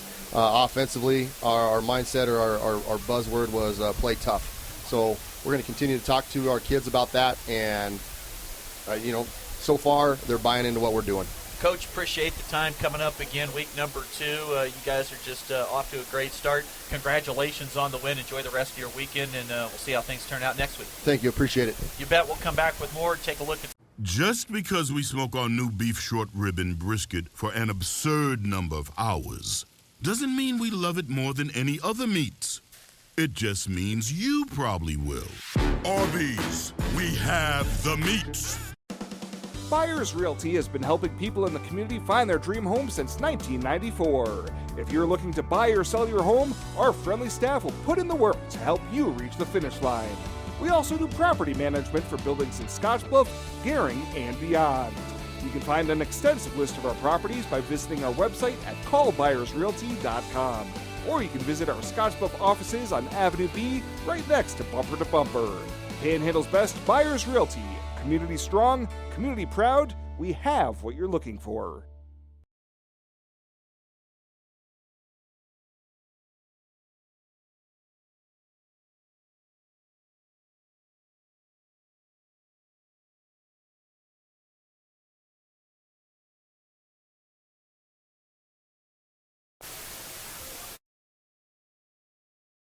Back with you on KDB.TV and 101.7 The Trail with my colleague, Coach Hall. He's a sharp dude, and he's on top of everything. Oh, yeah. That's why our kids are successful, too. We got guys like that working with them, and they put the kids in positions where they can be successful, and we're thrilled to have them all doing what they're doing. Mike, you're one of the best stat keepers I've ever been around. I'll turn it over to you. Let's get a look at some of these final numbers. Now, the three-headed monster continued to rear its head in the second half. So Busby ended the night with 11 carries for 123. Harsh, unbelievable night. He only had 4 carries, but he had 97 yards and 3 touchdowns on him. And then Diolas continued what he was doing in the first half. He ended up tonight 5 carries for 51 yards. Hagan got in the mix there. A lot of that carries in the second half.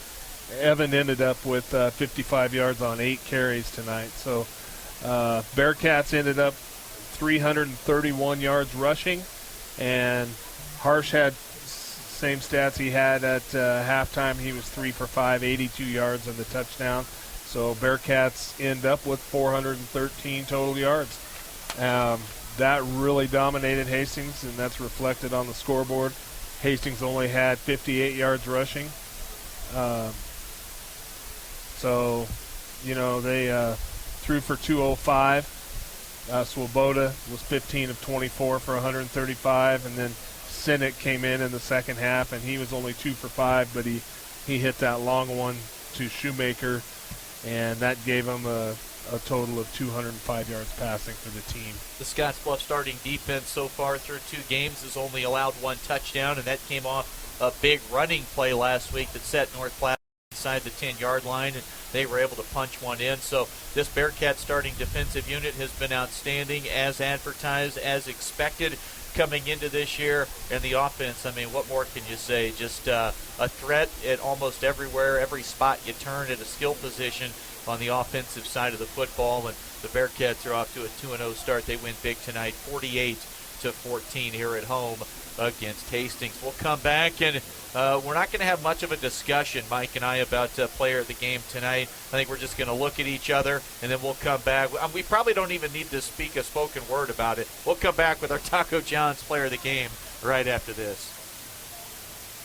At Allo, we do business differently. We don't do gimmicks, expiring deals, or fine print. Instead, we believe in doing more. Yeah, we know he'll have plenty of opportunities, but one of those opportunities.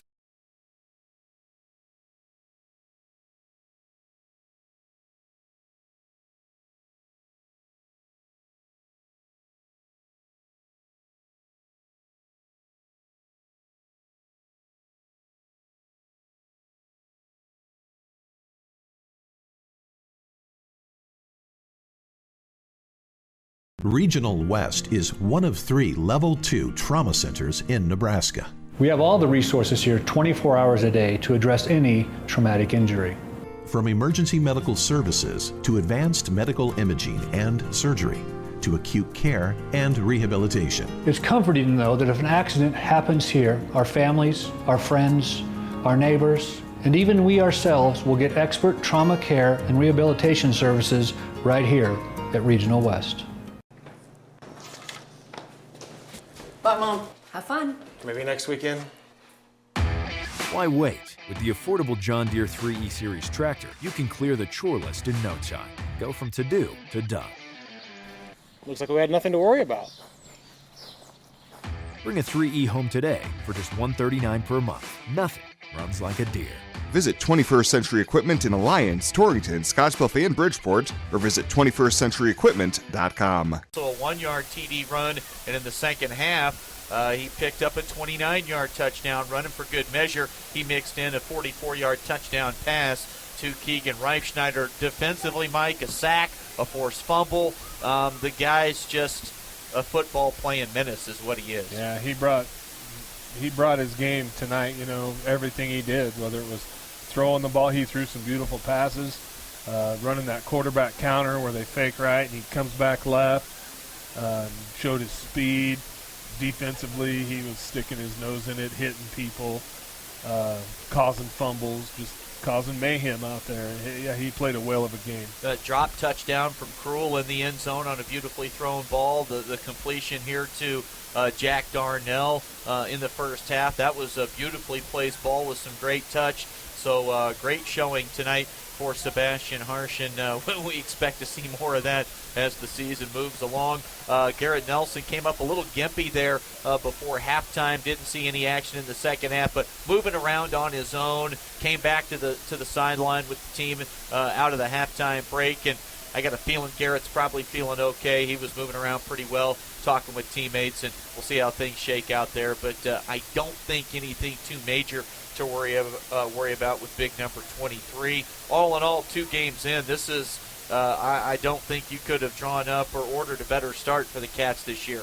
Nope, and get better this week, and you got to work on your pressure, not giving the quarterback for Northwest a lot of time to throw, because usually if you give them time, Coach Stein does a really good job in the passing offense, and his receivers will get open if you give them time, and quarterbacks are usually good enough there to get them the ball. So you got to put some heat on them and knock the receivers off their route a little bit early in the game, and don't let them just run wild on you. Carter Terry, the quarterback, a 3-year starter, should be fun next week. With week 3, Scottsbluff here to take on Grand Island Northwest. For Mike, I'm Chris. Great job tonight by everybody involved on the TV side. On-site producer, engineer was TJ, camera folks tonight, Beretta, Jonas, the host of others, Kristen in as well, and back at the station, Olivia. So great job by all involved. Once again, the final, Scottsbluff wins it going away 48-14. They improved to 2-0. That'll do it for tonight from Bearcat Stadium. Enjoy the rest of your weekend. Go Big Red tomorrow, the start of the Scott Frost era kickoff at 6 o'clock in Lincoln against the Akron Zips. That'll do it from here. Have a great rest of your night, everybody. So long and good night.